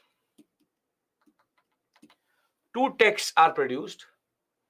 One is called the Vinay Pitaka, and the other one is called the Sutta Pitaka. So basically, the three texts together, called the Tipitakas, are the most important texts in Buddhism, what are called the canonical texts. Which is the canonical text of Christianity? Canonical text means the rules and regulations book, the most important book, the Bible. And in Islam, it would be the Quran. So in Buddhism, it is the Tipitakas, three books together: Vinay, Sutta, Abhidhamma. Abhidhamma is not going to come now, it will come later. But the first two of the Tipitakas are now in front of you. Pitika means book. This means book. Again, a Prakrit word. Now, Vinay Pitak is important because this is the book which has rules and regulations for the monks and how to conduct oneself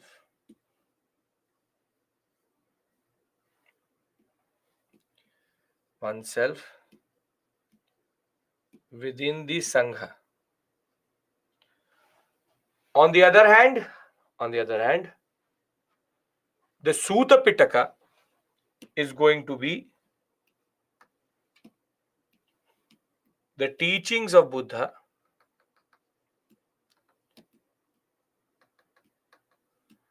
as a form of conversation between him and his followers. So basically, whatever Buddha said was put here. What Buddha said and how you become a monk is written in the Vinay Pitak. Sangha is nothing but council. It's a simple concept. Buddha had 1 lakh followers, 100 very core followers. Now Buddha is dead. Those 100 followers come together and become one Sangha, which is a council. And they will now act as the most important body which will organize and institutionalize the religion. So the Sangha has produced two very important texts, which is called the Vinay Pitak and the Sutta Pitak. And one is the rule and regulation book for the Buddhists, specifically the monks. And the other is the teachings of Buddha and what he said in a dialogue form, which is what he said to his disciples. Are we clear with regards to first Buddhist council? Because here things are till this point okay. Because things will change in the next 100 years. Okay. Vinay, rule and regulations for monks and how to conduct oneself within the Sangha. The teachings of Buddha as a form of conversation between him and his followers. Now, it's a straightforward concept. Nobody really questioned nothing. Rules and regulations for monks, how to conduct oneself within the Sangha, teachings of Buddha as a form of conversation between him and his followers. Now the second time, over 100 years, between 486 and 386 BCE, things are changing. Things are changing, wherein there's a conversation which starts between the monks and between Buddhism, wherein the question was raised was that, is Vinay Pitak too hard to follow? Is Vinay Pitak too hard to follow? Wherein the rules and regulations as codified inside the Vinay Pitak, there are two factions which will develop. One faction will say two sides or factions developing. One says the rules are too hard to follow and we need to change them. And the second one, the rules are not problematic. We do not make any changes in Vinay Pitaka. Now the majority of the people were here, and they were called the Mahasangika. On the other hand, the minority, they are called Theravada faction. You would have seen one more name for Theravada, and I want to show it to you. It's called Sthanavardin. Sthanavardina is nothing but Theravada. These two words are the same thing. It's called Sthanavardin or Theravada.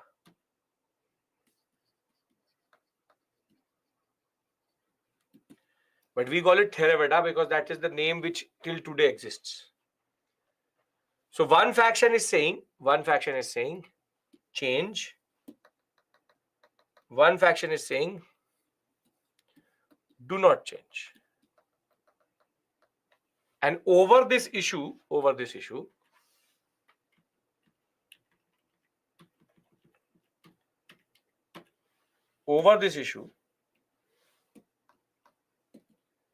the Second Buddhist Council will meet exactly 100 years later under a person called Kalasoka. If you remember, I asked you to remember his name. Ajatashatru and Kalashoka. Ajatashatru is the first, thereafter second is Kalasoka. Under Kalasoka, Second Buddhist Council, now there is a split between, or rather we'll say,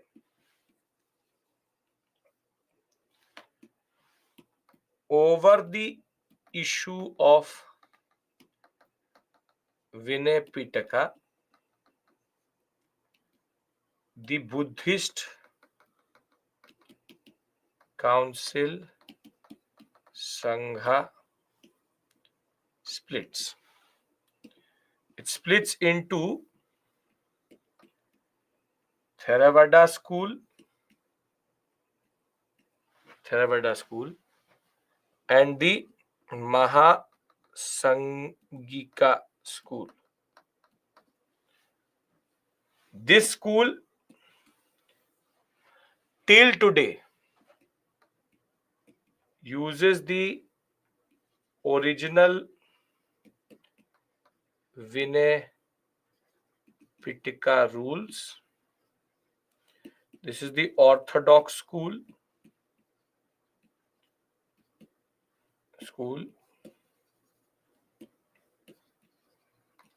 And the oldest school. On the other hand, the Mahasangika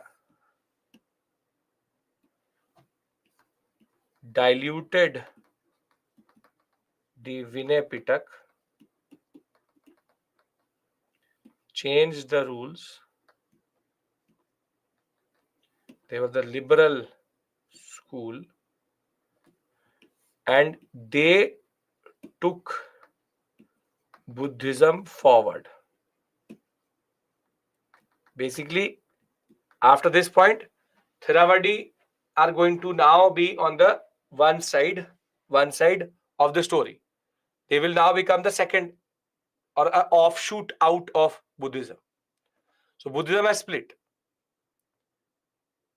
So at the second Buddhist council, now the Mahasangika will take, the majority will take the aspect of taking Buddhism forward, and Theravada school is going to come out of Buddhism and say, we will not go further, we will only follow the Vinay and Sutta Pitak as written in the first Buddhist council.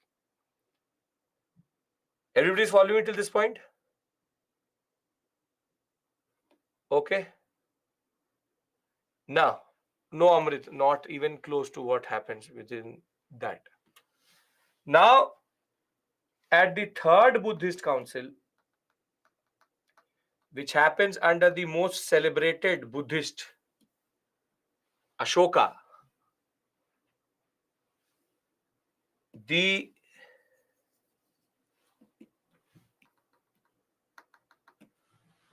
third Buddhist council is under Ashoka. And here, the third book or Abhidhamma Pitaka is written, making it Vinay Sutta Abhidhamma, together called the Tipitikas. And the need for the third book is Ajatashatru Kalashoka Ashoka.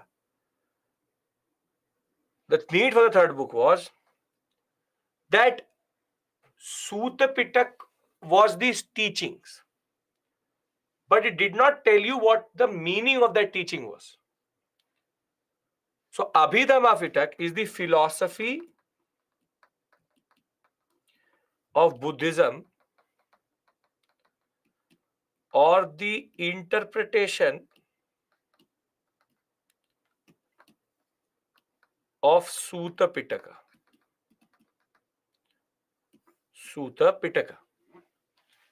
So basically, think of Sutta like the Constitution of India and Abhidhamma like, for example, D.D. Basu or Lakshmikant.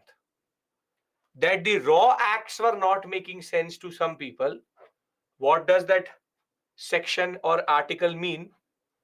So what they did was they elaborated on it, and they very simply interpreted Sutta Pitaka and gave the core philosophy in Abhidhamma. Vinay and Sutta existed since the beginning, first Buddhist council, but Sutta is like raw acts of the constitution. Article number 1, article number 2, article number 3. These are what Buddha said in conversational tone. But the problem was that I can read the same line and interpret it in a different way. You can see the same line and interpret it in a different way. The same article can be interpreted in different ways. The same way a conversation with Buddha could be interpreted in 3 different ways. So very simply, the philosophy of Buddhism was there to be opened up by reading and telling what it actually means. So what they did was that they interpreted the Sutta Pitaka and gave the gists that this is what Buddha means, this is what Buddha means, this is what Buddha means, this is what Buddha means. So the Abhidhamma is basically an extension of the Sutta. It is the interpretation of Sutta over and above Sutta and Vinaya. Is the crux of what he wanted to say. Because problem with teachings is it can actually lead to multiple representations and multiple interpretations. So the third Buddhist council is under Ashoka. I'll give you the dates. Don't worry, it's at 200 something. The point is not that. The point is that you need to understand what is happening in each council. First, they write 2 books. Second, they split. Third, they write another book. If this is clear, this is clear. There is again multiple dates, Anjali. That's the problem. 250 BC, some people say 248, some people say 253. That's not the point. Are we clear with regards to 3 Buddhist councils? Are we clear? 250 I have given also, but there are multiple books will give you different books, different terms. Can I go to 4th Buddhist council? That is where the main thing happens. Okay. Now, today a little bit lethargic you are. I don't know is it the Diwali effect or not, but little bit slow to respond that way. Okay. First is writing 2 books, Abhidhamma and Vinaya and Sutta. Vinaya is rule book. Sutta is teaching or Buddha's what he said. Second is very simply first split over Vinaya Pitak, too difficult, Mahasangika, and too easy or not should be changed, Theravada. Now Mahasangika meets the third time for the third Buddhist council, and they write another book Abhidhamma so that there's no issue of interpretation. That's it. Now the Mahasangika calls the 4th council or 4th Buddhist council. And this is where the most exclusive things happen.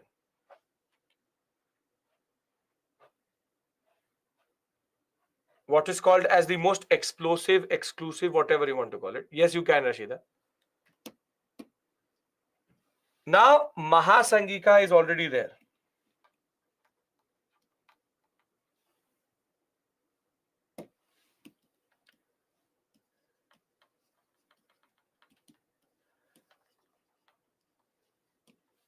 Mahasangika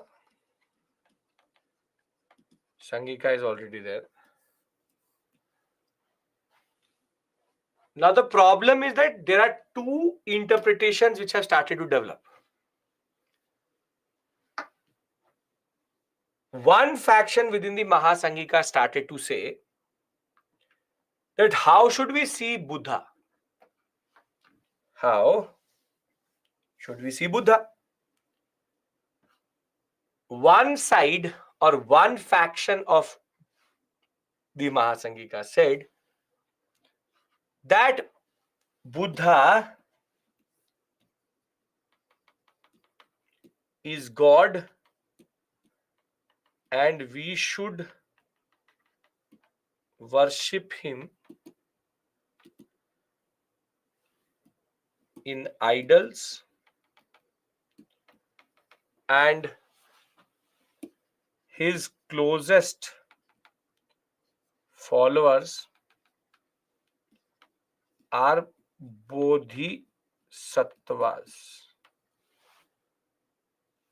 On the other side, they said that okay, Buddha is Buddha, but Buddha was not a god. Buddha was a good teacher,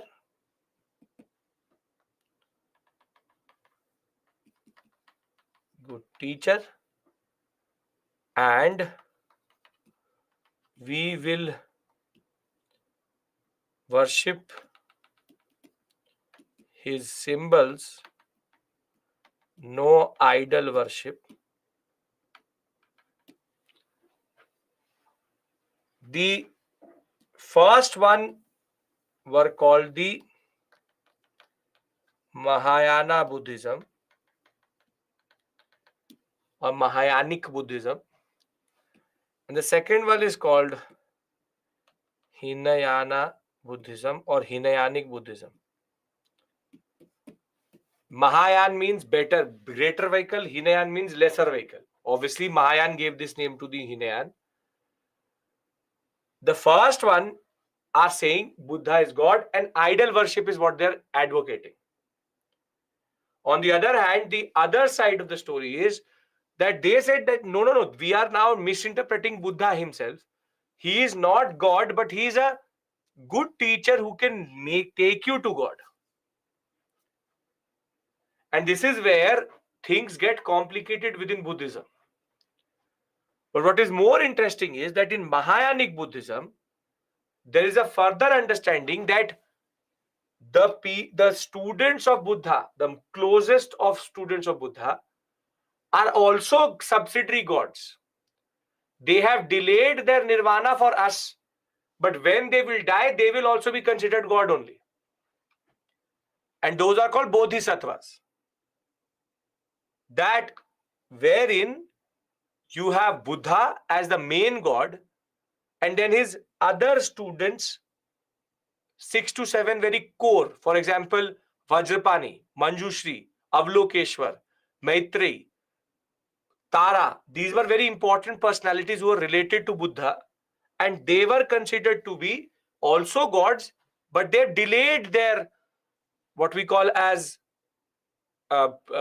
enlightened, their nirvana, their moksha for us. For us. So before I go into Mahayana and Hinayana properly, I want to first summarize these 4 Buddhist councils in a flowchart. And thereafter, I will talk to you about Mahayana and Hinayana in more detail. In the eyes of Buddha, neither are right. Because he never saw himself as a god. He never saw himself as a good teacher. He was always, he's a monk. Monks are not teachers. Monks are not gods. They are separate. Okay. Now see. There's a trick how you learn this. The first trick is odd councils, there are books. Even council, there are split. Understand this point. On odd councils, 1 and 3, there are books. And on even council, there are split. Please remember this. This is a trick to remember how you have to basically understand it. 1 and 3 book, 2 and 4 split. And if you have to make it like this, you will make it like this. See. First Buddhist Council. Under this, 2 books written, Sutta Pitaka and Vinay Pitaka, and thereafter second Buddhist Council.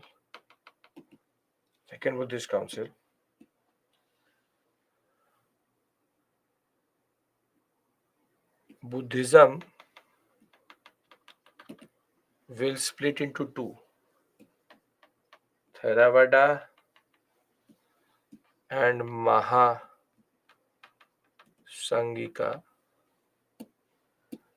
Then the Mahasangika will call the 3rd Buddhist Council. And they will produce the 3rd book, which is Abhidhamma. And at the 4th Buddhist Council, Mahasangika will split into 2. Hinayanic and Mahayanic Buddhism. And you would also know about one more, which is called Vajrayanic Just to tell you, Vajrayanic is going to come out of this. Vajrayanic Buddhism. It's a further split out of Mahayanic Buddhism. This is basically the concept. On all the the first two councils, you have the book, the first split, and thereafter third is again book, fourth is again split.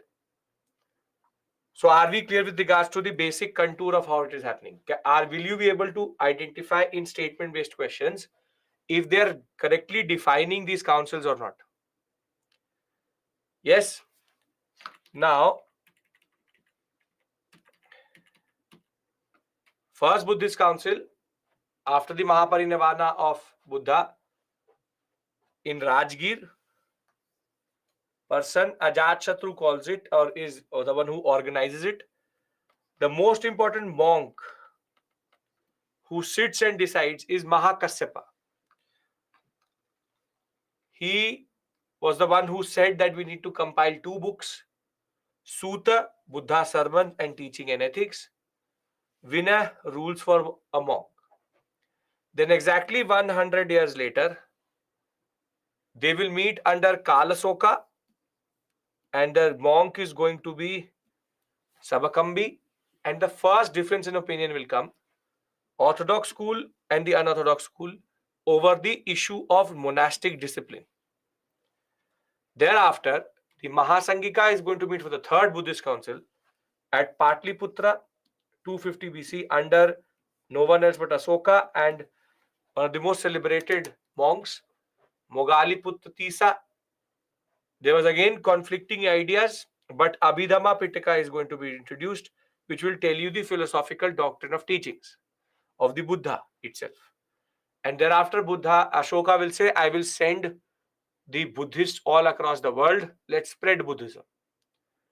Fourth Buddhist council is going to be in Kundalwana, Kashmir, and this is going to be under Kanishka, a Kushana ruler we will discuss. And two monks will preside over the issue of differing interpretations, Vasumitra and Ashwaghosha.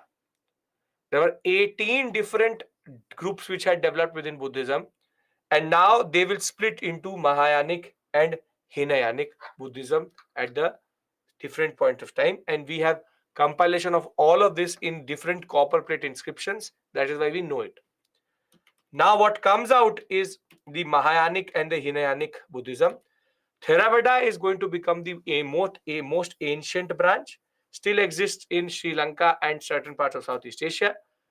They very simply said that Arhat, which is not subscribing to the channel, you will never get salvation. And therefore, for them, Four Noble Truths and meditation was very, very important. Now, I want to discuss Mahayanic Buddhism, if we all are clear with regards to this concept itself. Are we clear? Your facts are done.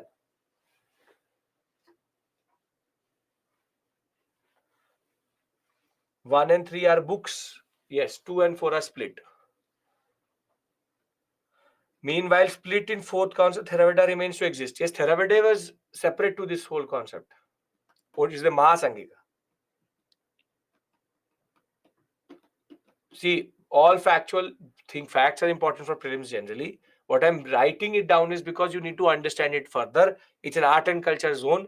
So you need to understand Buddhism, because Mahayanic and Hinayanic Buddhism is extremely important to understand Ajanta, Ellora, or art and culture of ancient India. It's very, very important. Okay. There's nothing called Vajrayanic. There's Vajrayanic. Vajrayanic, I've never heard in my life. Vajrayanic. Do we remember all these facts? Yes, you do. Yes, bodhisattvas are alive. That chance I'm coming to that. Arhat as Buddhahood attainment is impossible, which is that only when you're in Upasak Upasika you get Buddhahood, which is enlightenment, or what we call as moksha. You never get it as a layman follower. Again, Vechri, what you're trying to do is, I don't get it. Basically, despite meditation, they commit violence in Sri Lanka, Myanmar, religious extremism, this, that. See, no religion tells you to kill anyone. Religions can go in different directions and can be not what they need to be. So, be it the Rohingya issue, be it what is happening in Sri Lanka, be it what is happening in Myanmar, it's okay. It's okay. Where have I written Vajrayanik? This is Vajrayanic Buddhism.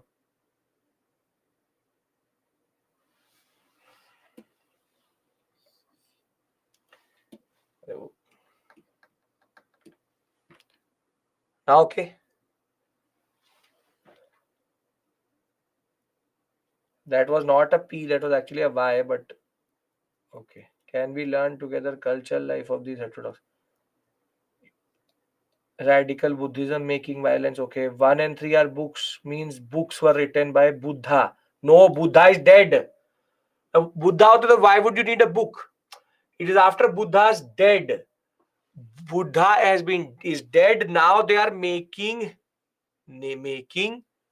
it a proper religion by writing the texts. Understand this point. It is after Buddha's death. So any text in any religion comes after the death of the person. So don't make me question the original pretext on which it is based. If you will pay attention, it will only have it. Why will you write a text when Buddha is alive? Okay. Now, can I talk about Vajrayanic and Hinayanic Buddhism and Mahayanic Buddhism? Okay.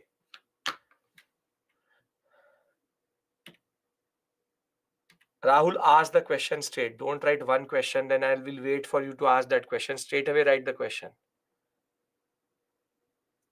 Theravada spreaders in Sri Lanka after Ashoka. How?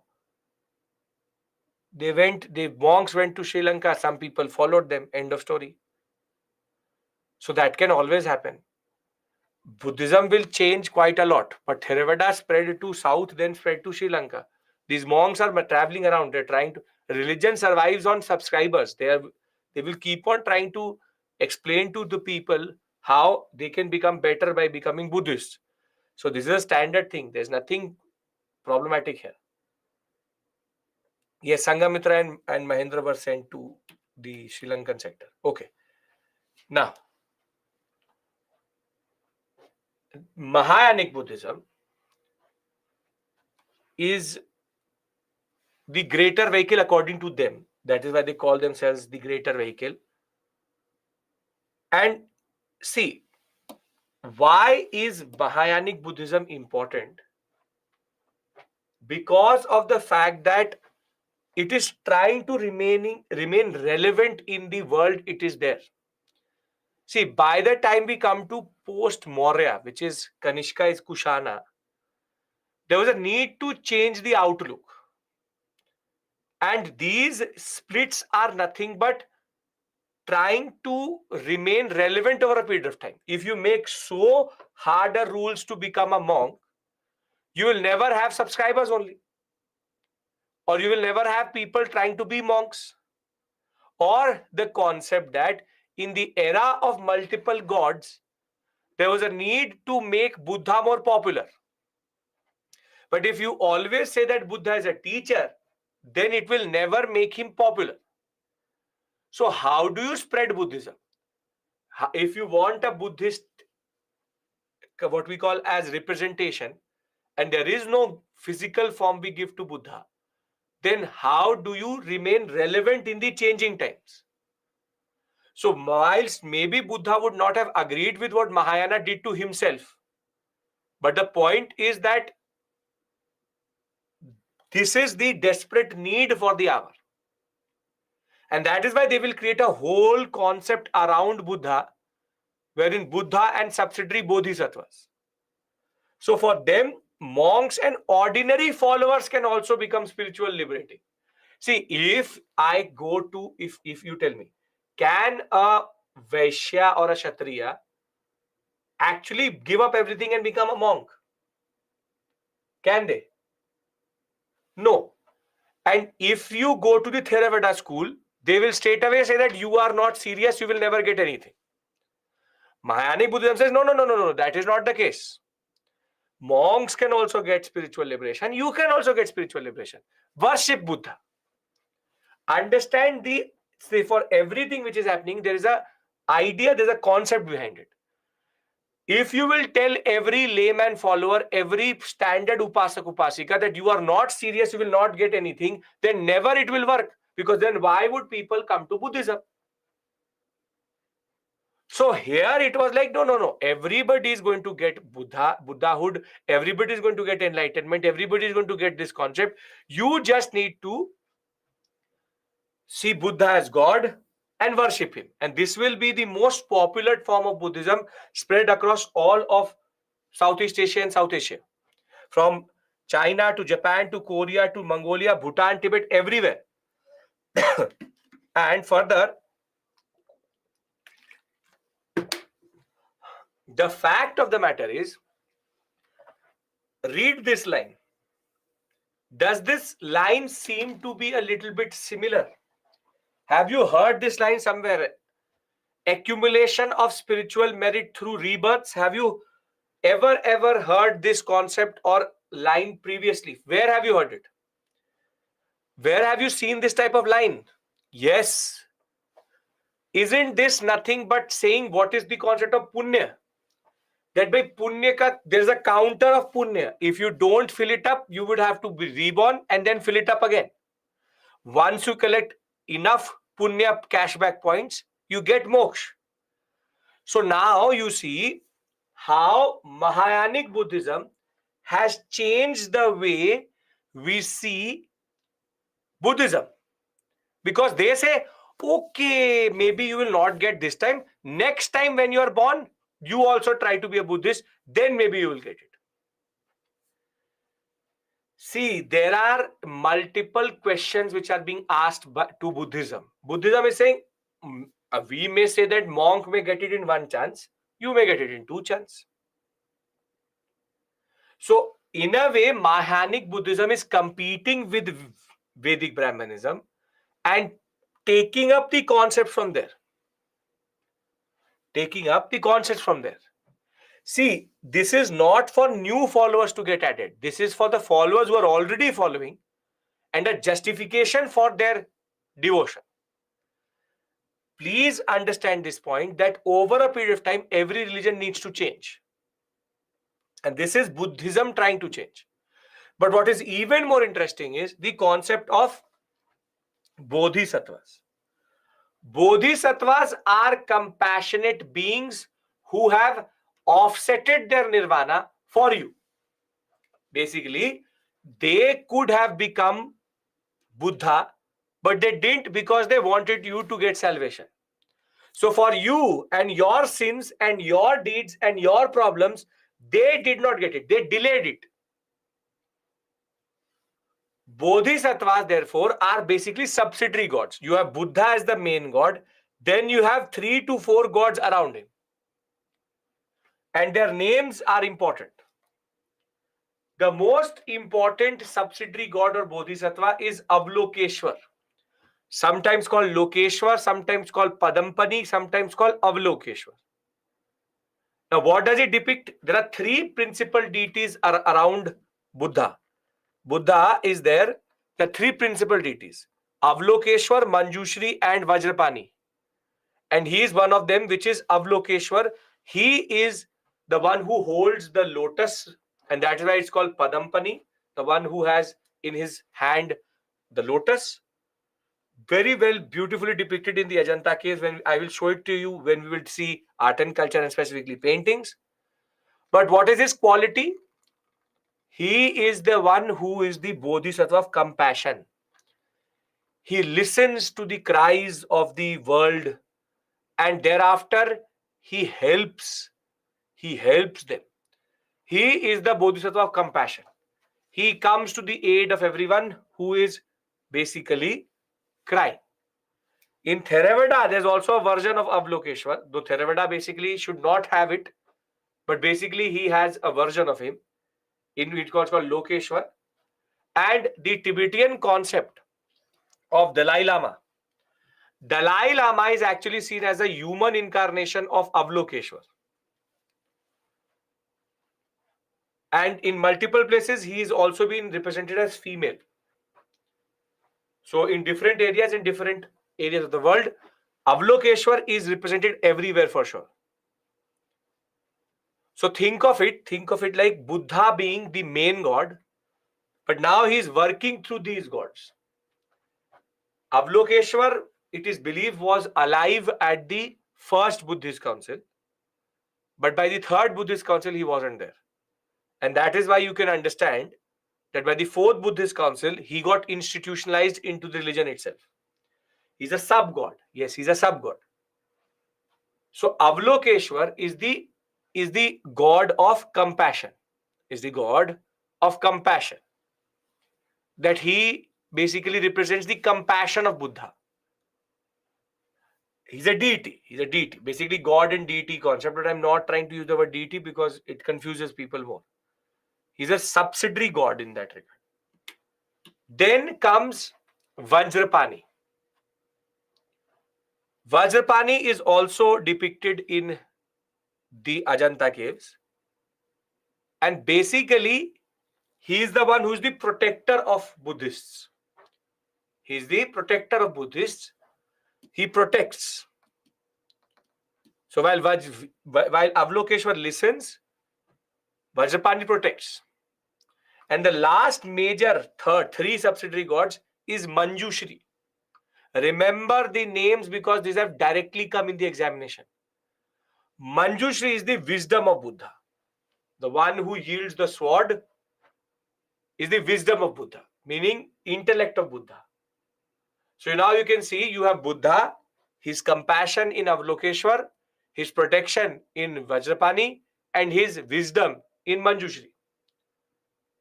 Now it has been predicted in the Buddhist texts that Buddha will reappear on earth. Again, enlightenment he will complete. He will gain enlightenment and then teach pure dharma or dhamma and then again get nirvana. But this time he will not be called Buddha. He will take his reincarnation as Maitreya. Maitreya is basically future Buddha. And in Southeast Asia, it is believed that Buddha came and went, and it was the laughing Buddha representation, is the incarnation of Maitreya. So Maitreya is basically a word which is used for future Buddha. We don't know if Maitreya came or not. The fact of the matter is, in Chinese and Japanese, specifically in Chinese understanding, it is the laughing Buddha who represents Maitreya. Basically, for them, Maitreya came and went, and it was laughing Buddha who was there. Then you have Tara. This is a very interesting point. Tara is the only female here. Female subsidiary god. And the most interesting thing about Tara is she will become very important in Vajrayanic Buddhism. Vajrayanic Buddhism does not give a lot of heed to Buddha. For Vajrayanic Buddhism, it is Tara who is very important. Then you have Vasudhara, wealth, prosperity. In Nepal, you will find Vasudhara. Then you have Skanda, who is the guardian of the monks. He will protect the viharas, which are the residential quarters of the monks. And the last is Sitapatra. Sitapatra is basically the protector against supernatural disasters and is there in both Mahayana and Vajrayana. Now, see, this is the constellation of gods. I'm basically teaching you what are the gods within Buddhism or Mahayanic Buddhism. You have Buddha as the main god, who is the enlightened one. Then you have Avalokeshwar, Manjushri, and Vajrapani as the three main gods. They represent compassion, wisdom and protection. Then there's a further constellation of different reincarnations or concepts within Buddha. Maitreyi is their own next reincarnation when Buddha will come back. Thereafter, you have Skanda who protects the monks itself. Then you have Sitapatra, who's a specific person who protects you against natural disasters. And then you have Tara and Vasudhara. Vasudhara is easy, it's prosperity, wealth and prosperity. It is Tara who will become very important in Vajrayanic Buddhism. But then what is Vajrayanic Buddhism? Vajrayanic Buddhism is because it emerges in the Gupta post-Gupta period when Tantra Mantra was emerging. Tantra Mantra. Basically, Mahayanic Buddhists, as much as they can say all of these things, their path is meditation. Meditation takes less time or more time to get salvation? More or less? It takes a lot of time to meditate and get salvation. So people will get frustrated, and a faction within the Mahayanic Buddhism will say, we don't need these things. We will get salvation through Tantra Mantra. So we will do Tantra Mantra. We will add certain aspects of reincarnation. We will use Tara as the most important figure. And Vajrayanic Buddhism then comes out of Mahayanism with the concept of Tantra Mantra. So Tantricism, when it mixes up with Mahayanic Buddhism, you get Vajrayanic Buddhism. Most of the monasteries in India, which are in the Ladakh, Sikkim, or the Uttarakhand or the Himachal Pradesh sector, all are Vajrayanic Buddhist. All are actually Vajrayanic Buddhist. So they have their own Tantra, Mantra, they have their own understanding, they have their own way of doing Buddhist practices. And the last concept within this is very simply Hinayanic. Hinayanic are called lesser vehicle. They are more orthodox, more discipline and meditation. Buddha is a great teacher, but not a god. And we will rather use his symbols to worship or understand him. So you have the lotus, the Dharma Chakra. This is the origin of our Ashokan Chakra, which is used in our flag itself. Then you have the three Ratnas, the Naga, the deer, the different aspects used for him. But the most interesting out of all these three is actually Vajrayanic only. In this, the main deity is Tara. It is a combination of Brahmanical rituals plus Tantra Mantra, Yantra. They are like, we are the Vajrayan, lightning vehicle. You do lesser and lower. We are Vajrayanic Buddhism. So Tantra Mantra is easier part to achieve Buddhahood without the difficulties to compare to the concept of the Paramitas of the Mahayana. You take vows, you then do work, then you meditate. No, we will do Tantra Mantra and we will become, or we'll get the concept of what we call as moksha. See, all of them have their own concepts, own issues.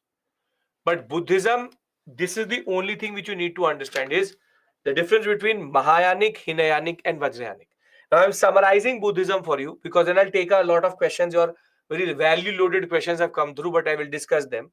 The point is, let's consolidate. Three Ratnas, four Sachai, Atriya Sachais and eightfold path are the basic concepts. Thereafter, you have a certain set of terms. Then four councils after Buddha dies. First council, Vinay Sutta. Second council, Theravada Mahasangika. Third council, Abhidhamma. Fourth council split into Hinayanic and Mahayanic. And Mahayanic later will have an offshoot called Vajrayanic. Mahayanic, there are three things which you need to remember. If in the examination you see God, Bodhisattva, it is automatically Mahayanic Buddhism and images of Buddha, idol worship. Hinayanic is non-idol worship, symbols and good teacher. Vajrayanic is we don't have the patience to do anything. We will do Tantra Mantra and we will become or we will get salvation. That is Vajrayanic Buddhism for you. If you can remember this much, your most of the questions can be answered by just knowing basic understanding about these things. Are we clear with regards to this? Yes or no? Come on. This is not that difficult. It is very straightforward. This is more than enough to answer any question. Buddhist literature I will discuss with you separately because here if I teach you Buddhist literature, you will faint. So I do that in literature part of art and culture. If somebody today asks you what are the basic precepts what is the basic concept of Buddhism, what is the eightfold path, what is the difference between Hinayanic, Vajrayanic and Mahayanic. You are capable of answering these three questions. Yes? Okay. Sita Patra protects you against natural disasters. That's it. Specific type of protection. Most of the people are Mahayanic. Very small percentage is Vajrayanic. Theravada and Hinayanic, if Theravada the least, Hinayanic okay-ish number. But Mahayanic is the most popular. Okay. Now, Ilma, there is a concept of freeing of soul from birth and rebirth, and how they incarnate future gods. And if they are talking about future gods, then means Buddha will reborn. So how they become free from birth and rebirth? That is, again, I told you, that is the contradiction between Buddhism. They talk about soul, they talk about rebirth and birth, but they don't actually talk about soul itself.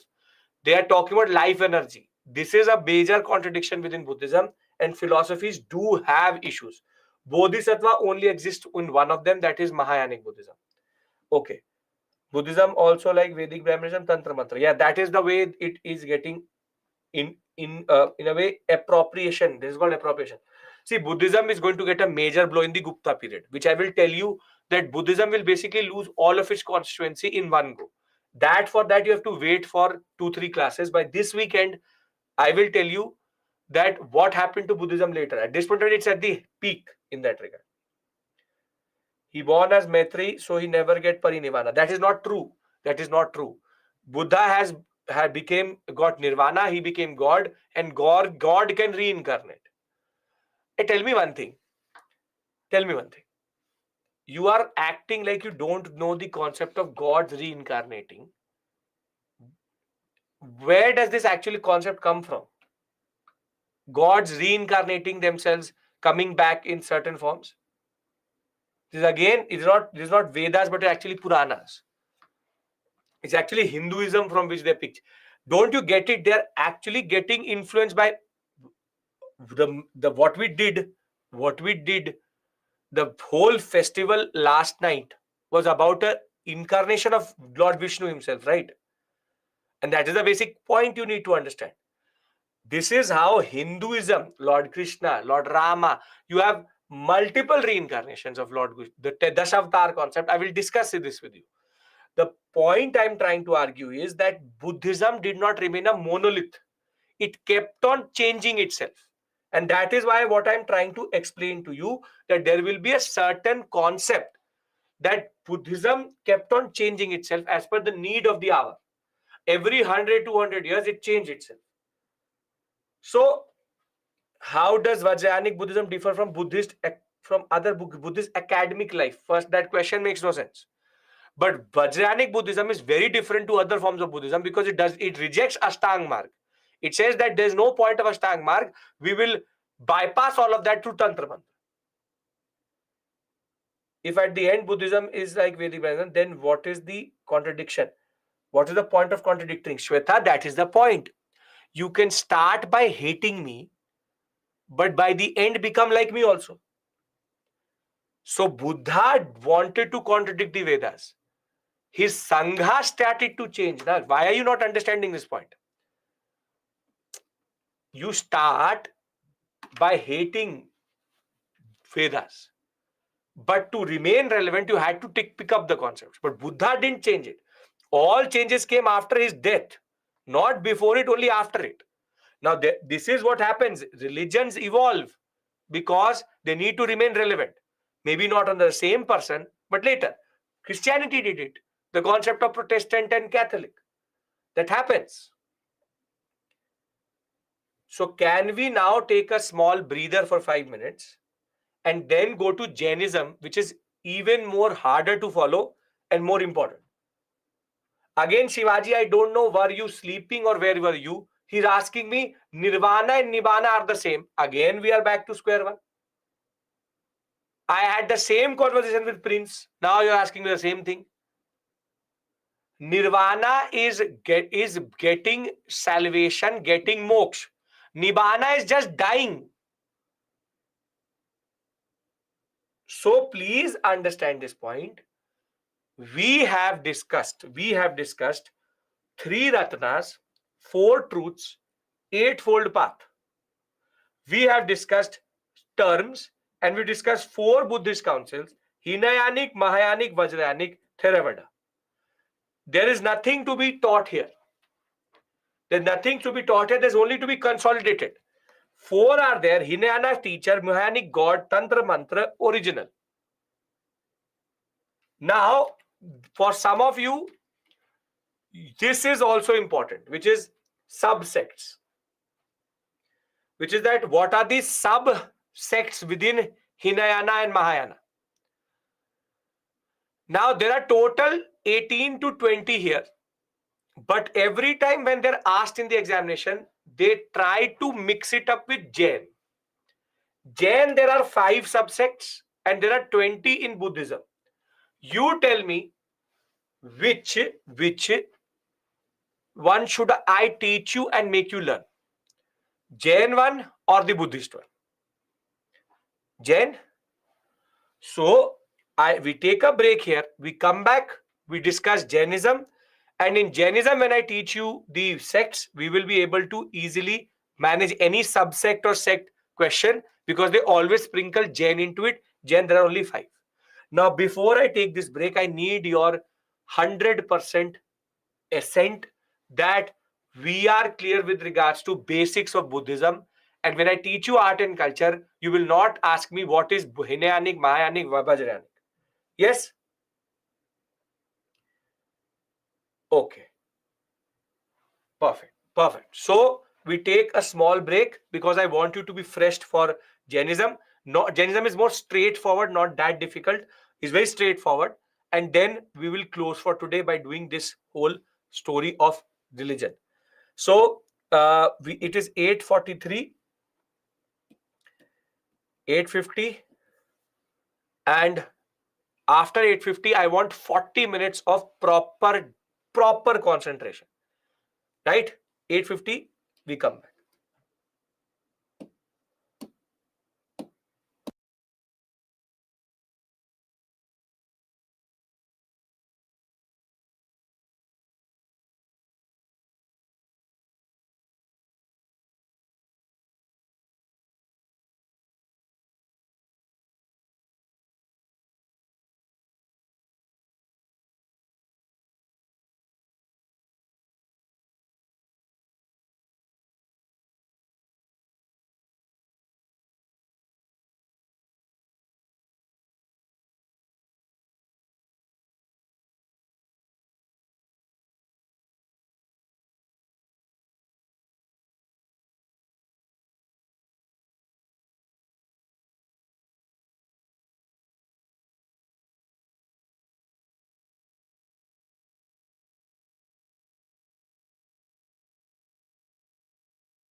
Rahul, firstly, don't send me Wikipedia text. Second thing, I will show you the 2013 question. And again, Nirvana is an English word. And they are writing Nirvana bracket Nibbana. I know this confusion every time happen. Every time it will happen, I know that. But stop quoting Wikipedia to me. Wikipedia is not an authentic source. It is written by people like you and me only. So I will show you the question. Firstly, in that question, it doesn't even really matters if Nirvana and Nibbana are the same thing. But stop quoting me Wikipedia, because anybody can write Wikipedia, and as it is, Nibbana cannot be equal to Nirvana because the word Nirvana is an English word. So there had to be a Prakrit word. It's a Prakrit word. It would have a Sanskrit word for it. And these words are very close to each other. So it can't be that moksha becomes Nibbana. So don't worry about that. But never ever quote me Wikipedia for anything, please. Because Wikipedia, you have no idea who's writing what. You can also change it and change it. You have to just make an account in Wikipedia. Manjushri is the protector of everyone. Skanda is the protector of monks. If they are calling Buddhists as facilitators and came to birth. Again, Kishan, all religion is contradictory. Facilitator of salvation came out from birth. Again, as I'm saying, it's all contradictory. If that was, see, if you look at it logically, all of it is like that only. If you will start to use logic in religion, no religion will ever stand the test of time. So it's not just Buddhism, it is Jainism, it is any religion. Logic and faith does not go together in most cases. Because if that would have been the case, then sati would never have happened in India itself. Then female infanticide would never happen. Specifically, something like sati was justified. And logic won't work that way. And that is the only point I'm going to tell you. So, are there contradictions? Yes, there are multiple contradictions in religion. Buddhism is not away from it. Okay. Now, no, Shreyansh, because that makes no sense. That this is not how you don't give up on something because it does not go with your logic. That's not the way it happens. As I said, if an ISRO scientist is going and presenting Lord Venkateshwara with the Chandrayaan 3 model, that is what is India for you. A scientist believes in religion, and that is the real aspect about our own culture. So faith and logic are always separate because they will never come together and they will never actually make sense. But again, what you're doing is you are making this as an Astha channel. That I'm discussing how things happen, how this is not Astha channel. My job is not to tell you have this discussion with you. I've done my job with regards to telling you what is Buddhism. Is it contradictory? Does it work? Does it not work? Does it this, that, Lantamkana? I don't care. I really don't care. Now I'm going to Jainism. Can I start Jainism? Again, Amrit, Nirvana is the extinction of flame of desire. You are again confusing. Nibbana is. Nirvana is an English word. Nibbana, moksha. Once the flame of desire comes through, Nibbana leads to moksha. So they are related to each other. Okay.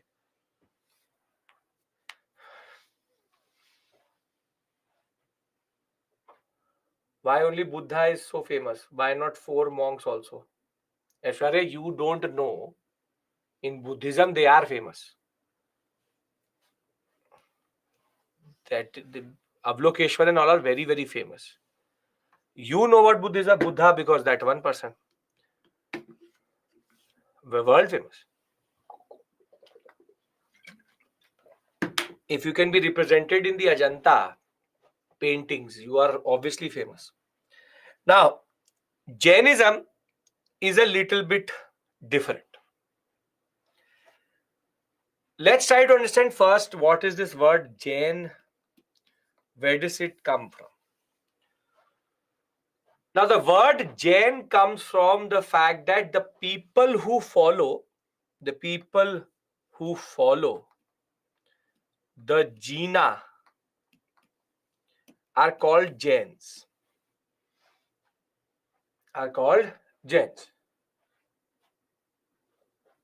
And Jains follow Jina. So then what is Jina? He is the one with infinite knowledge. So he is the enlightened one. Other, ignore that personality. The problem is him, not you. So there will always be intolerance. Don't worry about that. But good. You have all the right to do what you are doing. And that's a good thing. Songs are songs. So ignore that. Jain, Jina, the one who follows the infinite knowledge one or the enlightened one is called the Jains. See, Jina, a person who has attained infinite knowledge and teaches how to attain moksha, liberation from cycle of rebirth and birth. So the word Jain comes from here, but there's one more term which is used vis-a-vis Jains, and that is called Tirthankar.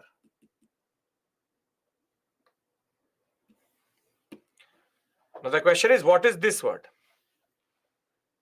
Jina is also called Tirthankar. So the word Jain comes, the people who follow Jina are Jains. Jina is the one who has attained infinite knowledge. He knows how to get moksha. But they're also called Tirthankar. What do you mean by Tirthankar? Now, Tirthankar is the one who is like a bridge, in the world of sorrow and the world of pain. He is the one who is the bridge between you and salvation. You and salvation. Basically, the equivalent to this would be called fords. Fords. In geographical terms, fords, not fjords, but fords are when there is a water body and there is, because of silt building, there's a certain type of area which is shallow through which you can cross a water body. That is called a ford. So basically, Tirthankara is like that ford, or is a bridge basically. He's a mediator, is a bridge who can take you across the world of sorrow. So you see here again, Tirthankar is another word used for Jina. It's a ford builder. One who builds fords or bridges that helps people cross the ocean of suffering. A ford is a shallow place with good footing in a river or a stream so as to allow it for crossing. Now, this is the only place where you need to actually understand what is the terminology. Tirthankar Jainism. Jina Setu, if you want to say. Yes, Setu is a very good word. Perfect. So very simply, Jina is a word. I am the Jina. I have infinite knowledge. I know how you can clear UPSC. So I will, if you follow me, you become the Jain. So Jina is the person who has attained infinite knowledge and knows how to get moksha. If you follow that person, you become the Jain. But I am also the Tirthankar, the Setu, the ford builder, the bridge.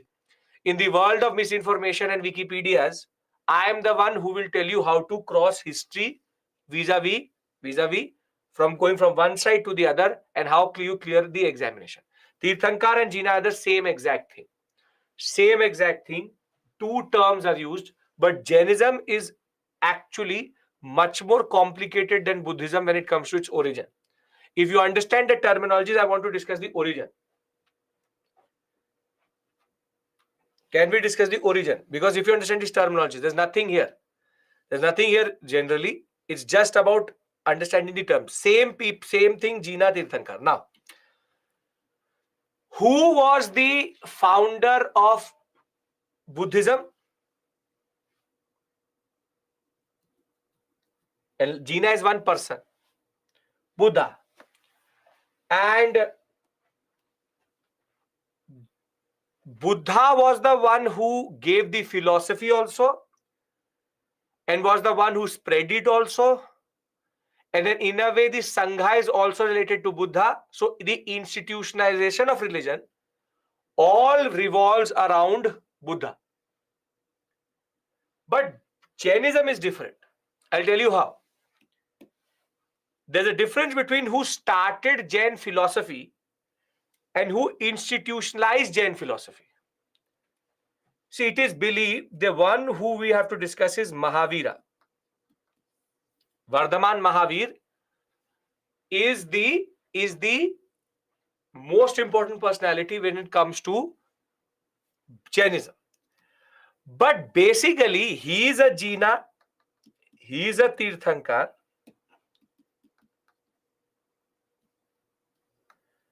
but he is not the first one. He is the 24th Tirthankar. Basically, it is believed that before Mahavira, there have been 23 others who were Jina and Tirthankars. And the origin of Jainism and Jain philosophy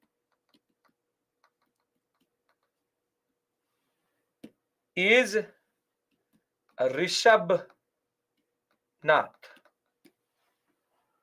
On the other hand, Mahavira is the one who's the 24th one, and he believed that the 25th is coming, but nobody came. So therefore, he is the one who started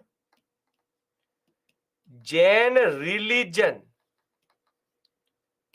which is he institutionalized Jain philosophy into Jain religion. So in the examination, please pay attention to what they're asking. The origin of Jain philosophy is in Rishabhnath. However, Mahavira is the last Tirthankar who was there, and he is the one who started Jain religion. So the word philosophy means Rishabhnath, and the word religion means Mahavira. See, I have a list of the Tirthankars. You do not need to learn it. Do not learn. Rishabhnath is the one who started it.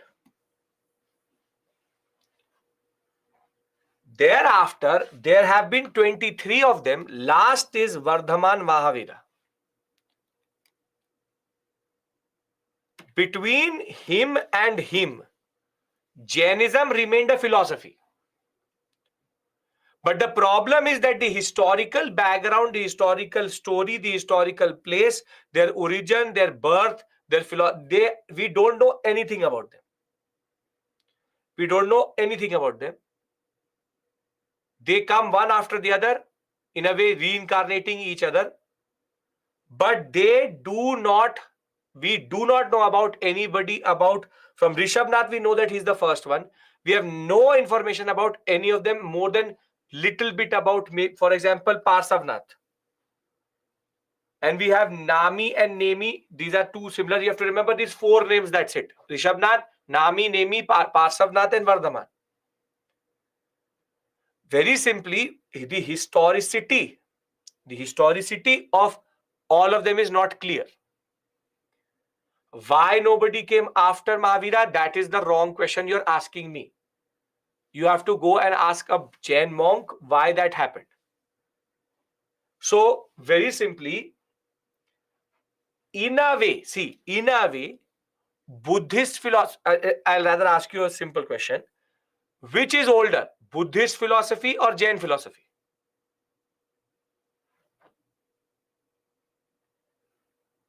Jain philosophy, because it precedes Buddha way early than anything. It's believed that The first reference to Rishabhnath and all is in the Vedic period. Now, which is earlier? Jainism religion, Buddhism religion?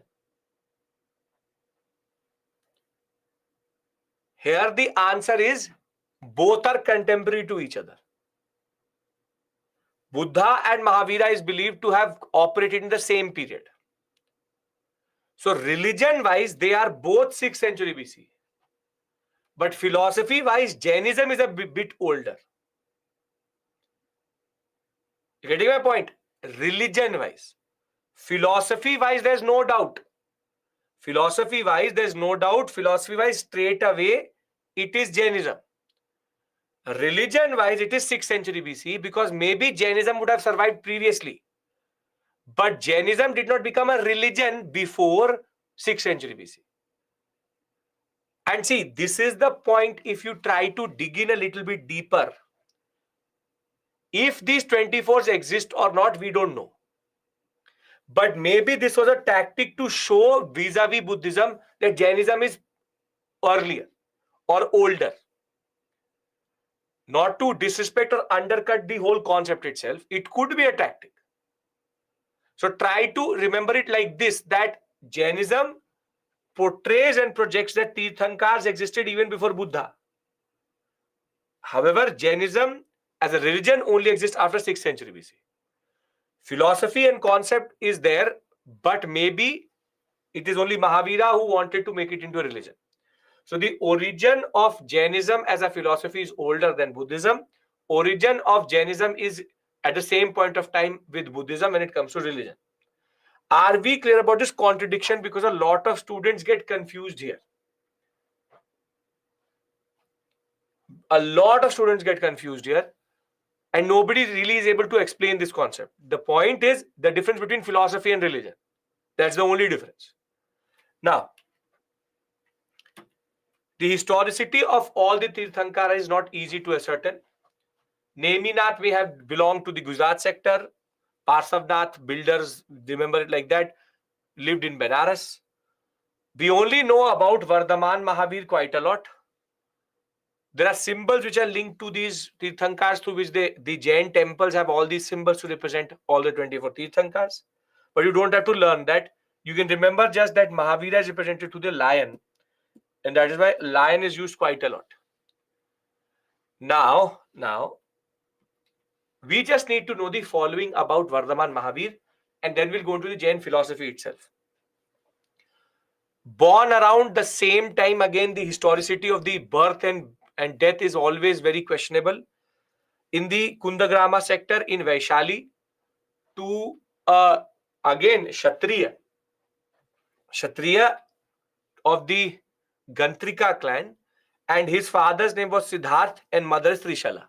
And for the love of God, this is a different Siddharth.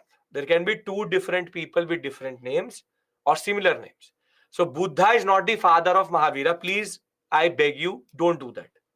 Because I've got these emails also. Sir, how can you say that Siddharth was born later? Because Siddharth is the father of Mahavira. See, there can be two people with the same name in different periods. Right? So Siddharth is a different Siddharth. And mother Trishala. Married at the same age, close to 29-30.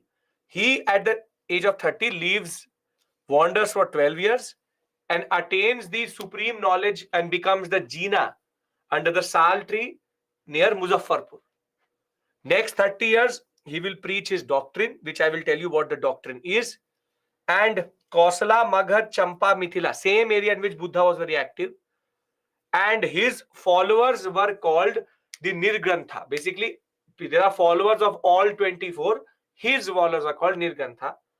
And he will later die in Pava near Rajgir in you can see 468. That was 486. Very close to each other again.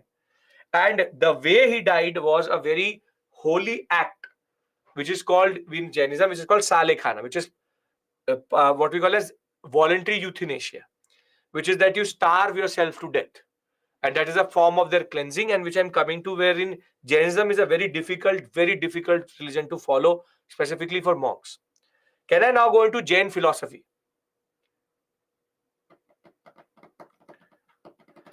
Okay.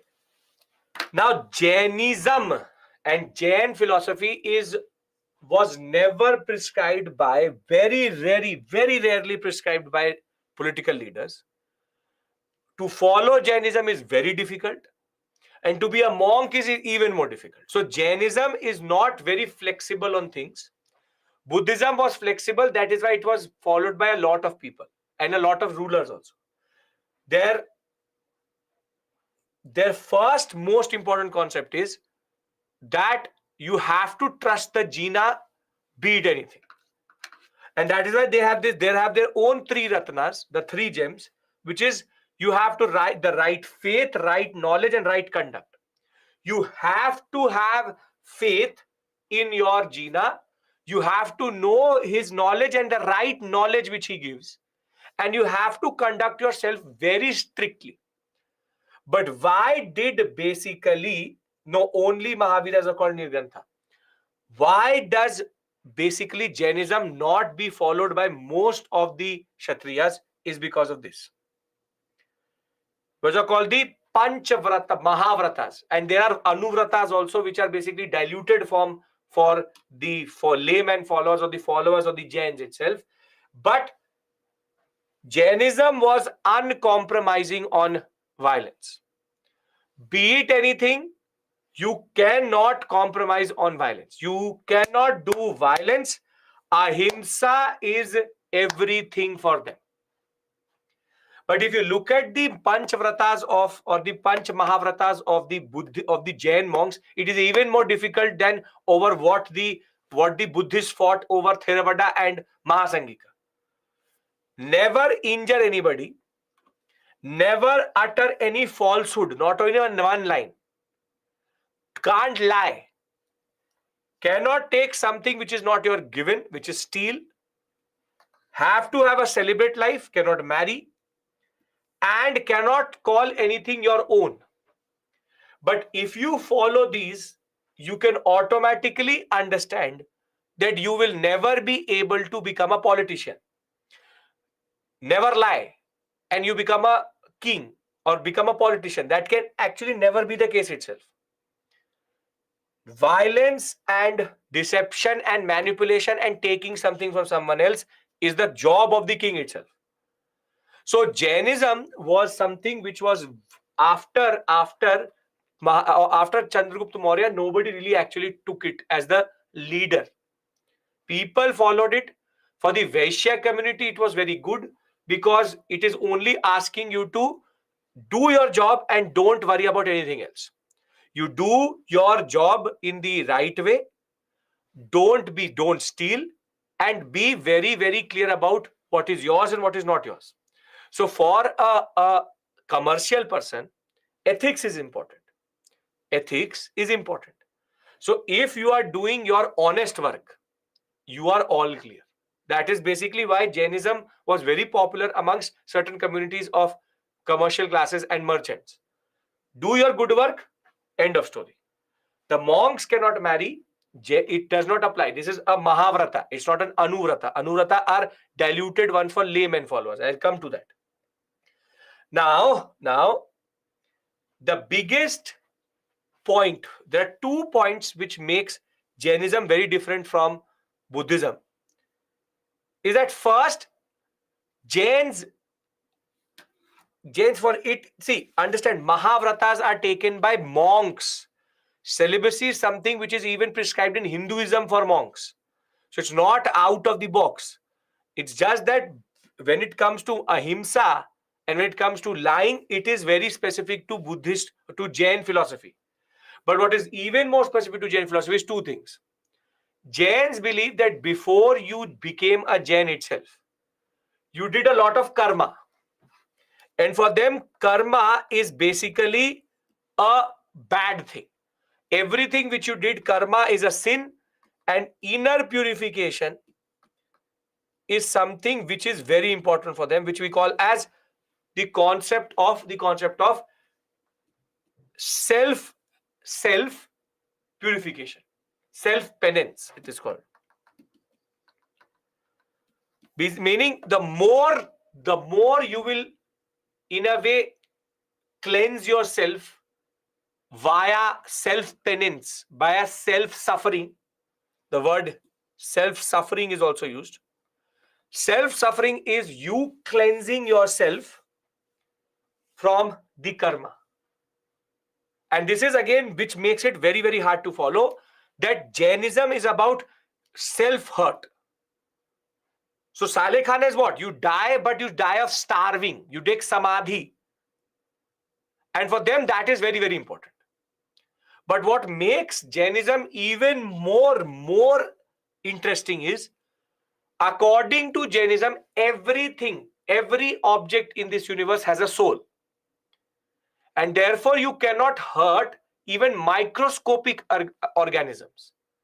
And that is why you've seen that Jain monks wear, most of them wear, out of only one sect does not wear mupattis. Even before COVID-19, they used to wear what are called masks, because they used to believe that if they inhale air, in air they take microorganisms. And therefore, they are in a way killing them. And they divide the whole world in different areas. For example, Ahimsa is very important, but it is the first vow. Ahimsa is something as a vow which is taken by both the monk and the ordinary follower, which is that I will not do Ahimsa. But there's a very strict standard for the monks and lower standard for Mahavrata, Anuvrata. According to Jains, everything around you can be divided into one, which is the godly sense, which is Deva, then Manushya, which is us, then you have hell beings, which is Naraki, and animals and plants, which is Triyancha. Triyancha, be it Naraki, be it Manushya, be it God. Everything has a soul. So animals and plants cannot be hurt until unless they fall in a certain sense faculty. Sense faculty means we have 5 senses. So very simply, if you are a layman follower, you can avoid, for a standard follower, you can follow, or you can only avoid harming beings with 2 or more senses. But for a renunciant, any single sense being needs to also be not done. So for example, if a animal has more than 2 senses, you can't kill it. That is why Jains eat plants, because they have single sense, but they don't have more than 2. But animals, they are proper vegetarians. The point hell beings means that basically microscopic organisms. The point I'm trying to argue here is, before we go to the subsects and Digambara and Shwetambar, is very straightforward. Buddhist philosophy is very flexible. It's like harm if don't harm. I'll discuss that when I'll discuss Dhamma. However, when you talk about Jainism is very hard to follow, because self-purification is a very, very, very important thing. Over and above that, Ahimsa is uncompromisable. And see, in the examination, and this is a very standard point I'm telling you, this year a very simple question came. As soon as you see the word soul, everything has a soul, cannot hurt this, it is Jainism.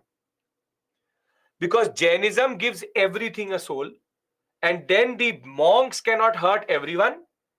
On the other hand, the layman can hurt or can kill, can do hinsa on less than 2 cents, what we call as beings in that regard. So I am not going to discuss what plants they can eat and cannot eat, but the logic behind that is this only. Non-living beings having soul is something as a gray area. Is a gray area because in the examination they will write every object has a soul, and then the physicist in everybody comes out, they mean matter, non-matter cannot have soul. But in Jain philosophy, they use it as an open-ended term. Every object has a soul according to them. Living or non-living is your and mine understanding. For them, it is based on sense faculty. So I am not the one to contradict Jainism here. Simple, straightforward point is, does every object have a soul? Jainism, the answer is yes. Are we clear with regards to this? Yes? Okay.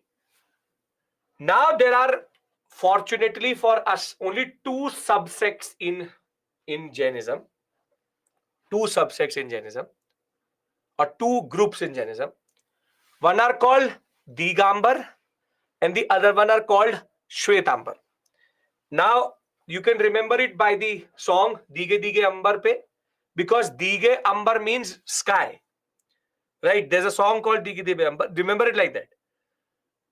Digambar Shwetambar origin is very straightforward. It is believed that in 6th century BC, in and around Magad, there was a major famine and drought which came.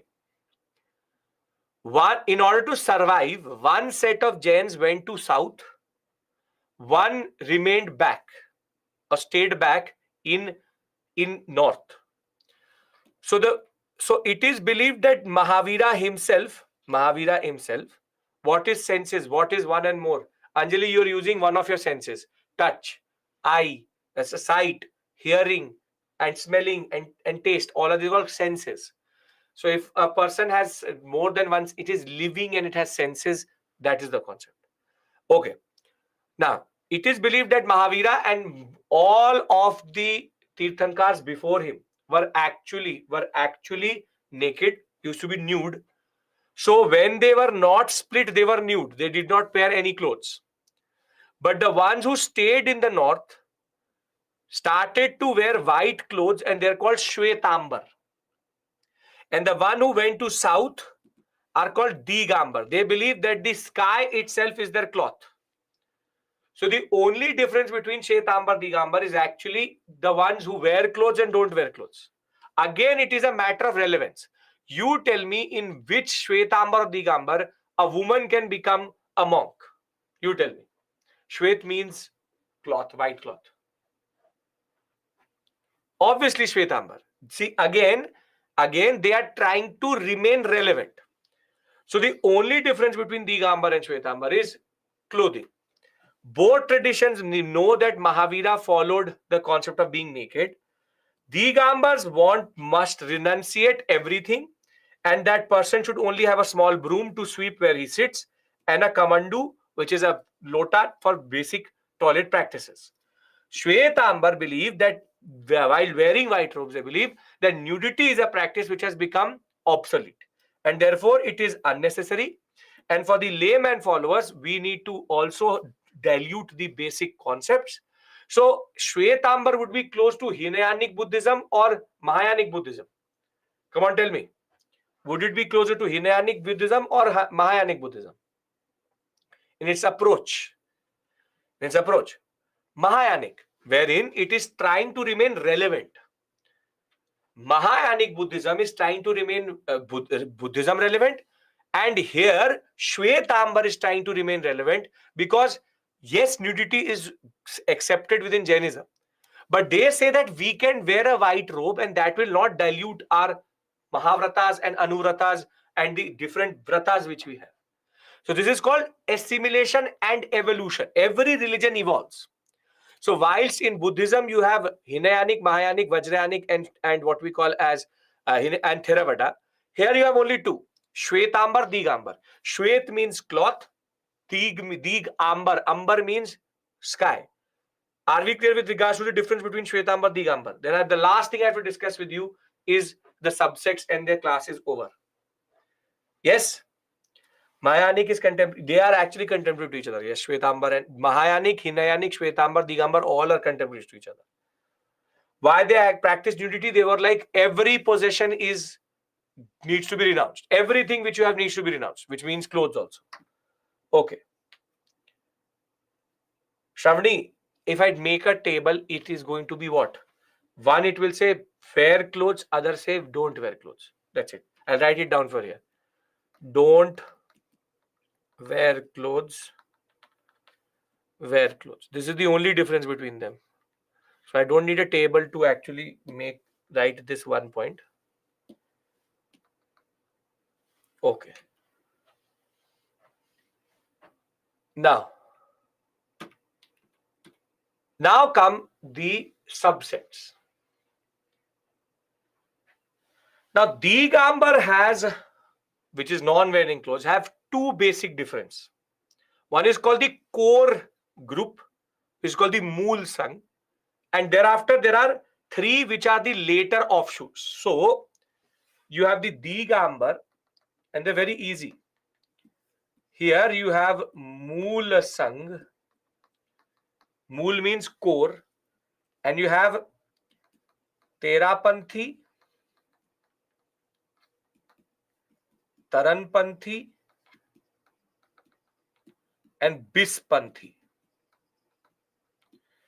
This is the original group. These are later offshoots.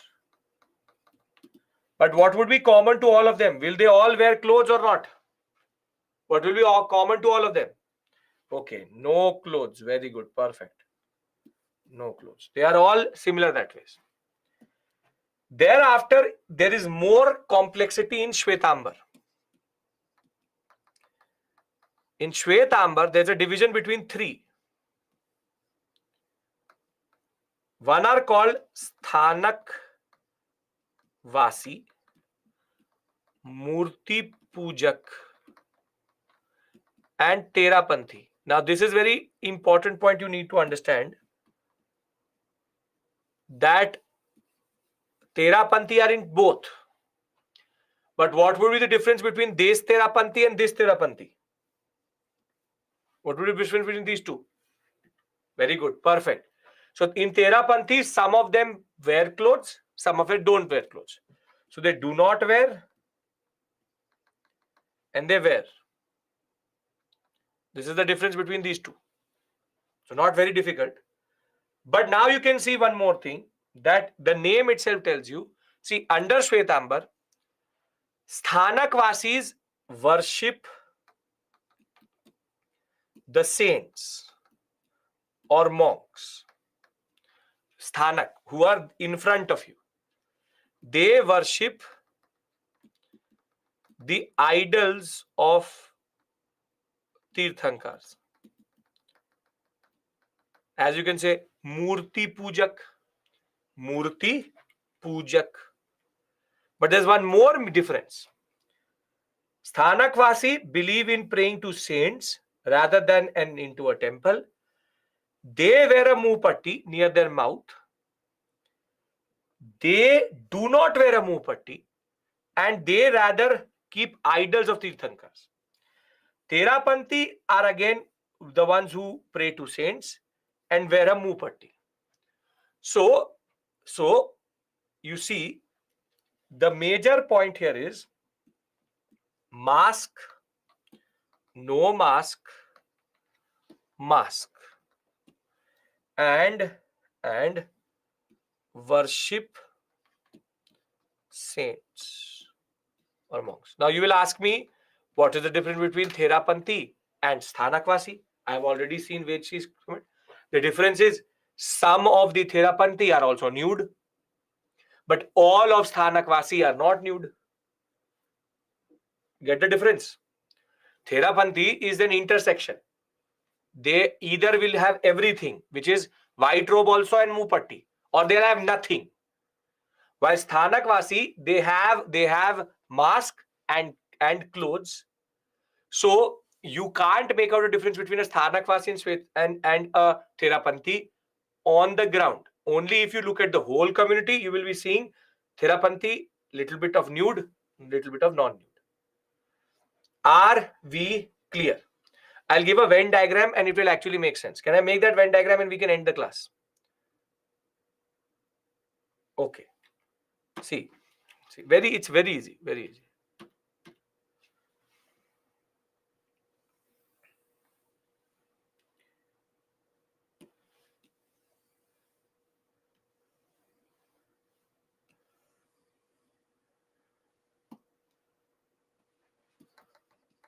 Clothing, mask,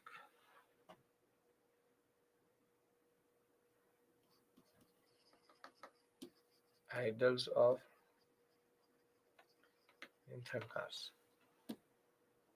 See, all of Digambar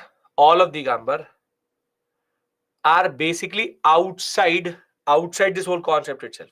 It is only for Shwetambar. In Shwetambar, clothing plus mask.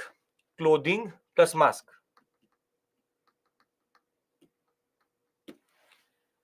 Thereafter, idol worship and clothing. This is Murti Pujak. Thereafter, Therapanthi is a little bit of a gray area. There is one Therapanthi which should be here, but there's also one Therapanthi which is only here. No, not even here. They're totally outside this system, which is no clothes, no idols, no mask. This is basically the Digambar one.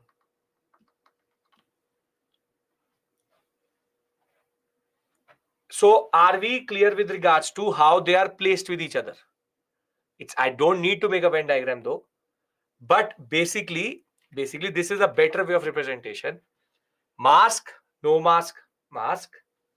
Therapanthi, Murti Pujak, Sthanakvasi. Remember, from Murti, you should know that it is idol. So you will understand the Sthanakvasi also. Are we clear with regards to this? Yes? Okay. So when we come back tomorrow, we'll talk about the two councils. Nothing really to be discussed here.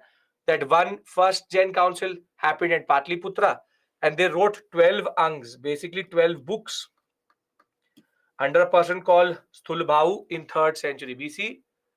And the second council is going to happen in Valabhi, 5th century CE. Exactly how many years later? 3rd century BCE and 5th century CE. How many years are there? Digambars mostly are mixed. They will mostly go for the saints and monks and certain times Mahavir also. 800 years. Very good. So after 800 years, this is BC and CE. So 300 there, 500 here. 800 years later, they will meet at Valabhi and they will write 12 books were there. They will write 12 sub books. And that's it. So you will have first Jain council in Patliputra. That is what you have to remember. And under Sthulbhau, and later Valabhi is what we call as the second council. 12 books were written, 12 sub books were written. Digambars, Yash, are divided. They can also go for saints. They can also go for the Mool Sang goes for the saint, the Mahavira, but not idols, but Mahavira. And some of them also go for saints in that regard. Right? Okay. First Jain council is, no, it's not that it is Digambar or Shwetambar. First, this is for Jain community generally. Both come together, the Digambars and Shwetambars in that regard. So it's not like that it's separate to each other. Okay. So when we come back tomorrow, we'll talk about spread of Jainism. Again, 5-minute discussion. But from tomorrow, we are back to the political history. We have to discuss Alexander's invasion. We discuss Mauryas. Thereafter, we'll discuss post-Maurya and Gupta, post-Gupta. Now we're back to political next week with tomorrow's class itself. Very importantly, this is the only module which is religion. Don't complicate it. Use the PPT. That is more than enough. Don't have to go into too much detail. If you will control yourself, you will answer all questions. Don't try to Google and read multiple articles because you don't have to. And when it comes to previous year questions, we will do it tomorrow. We've covered Buddhism, Jainism. After covering Maurya, I will be taking 3 to 5, 6 questions. Not all, because still a lot of is left. The point is, till this point, all previous questions I will do with you tomorrow. Because Buddhism, Jainism is a place from which a lot of questions come. I had to complete till this point to do previous year. Okay? Perfect. How and when did concept of salvation develop? That is within Vedic Brahmanism itself. Yes, Vedic. Perfect. So thank you. Thank you for coming the next morning to Diwali to be live with me in class. Thank you. Take care. Have till Wednesday we have different forms of pujas which are happening. Best of luck for that. Happy Govardhan Puja, Bhai Dooj and all. I will see you tomorrow, same time. And remember, don't have to complicate it. It's straightforward. Keep it simple. Keep it straightforward. I know that the weekly test is not actually loading. I'll get it sorted. Thank you. Take care. Bye bye.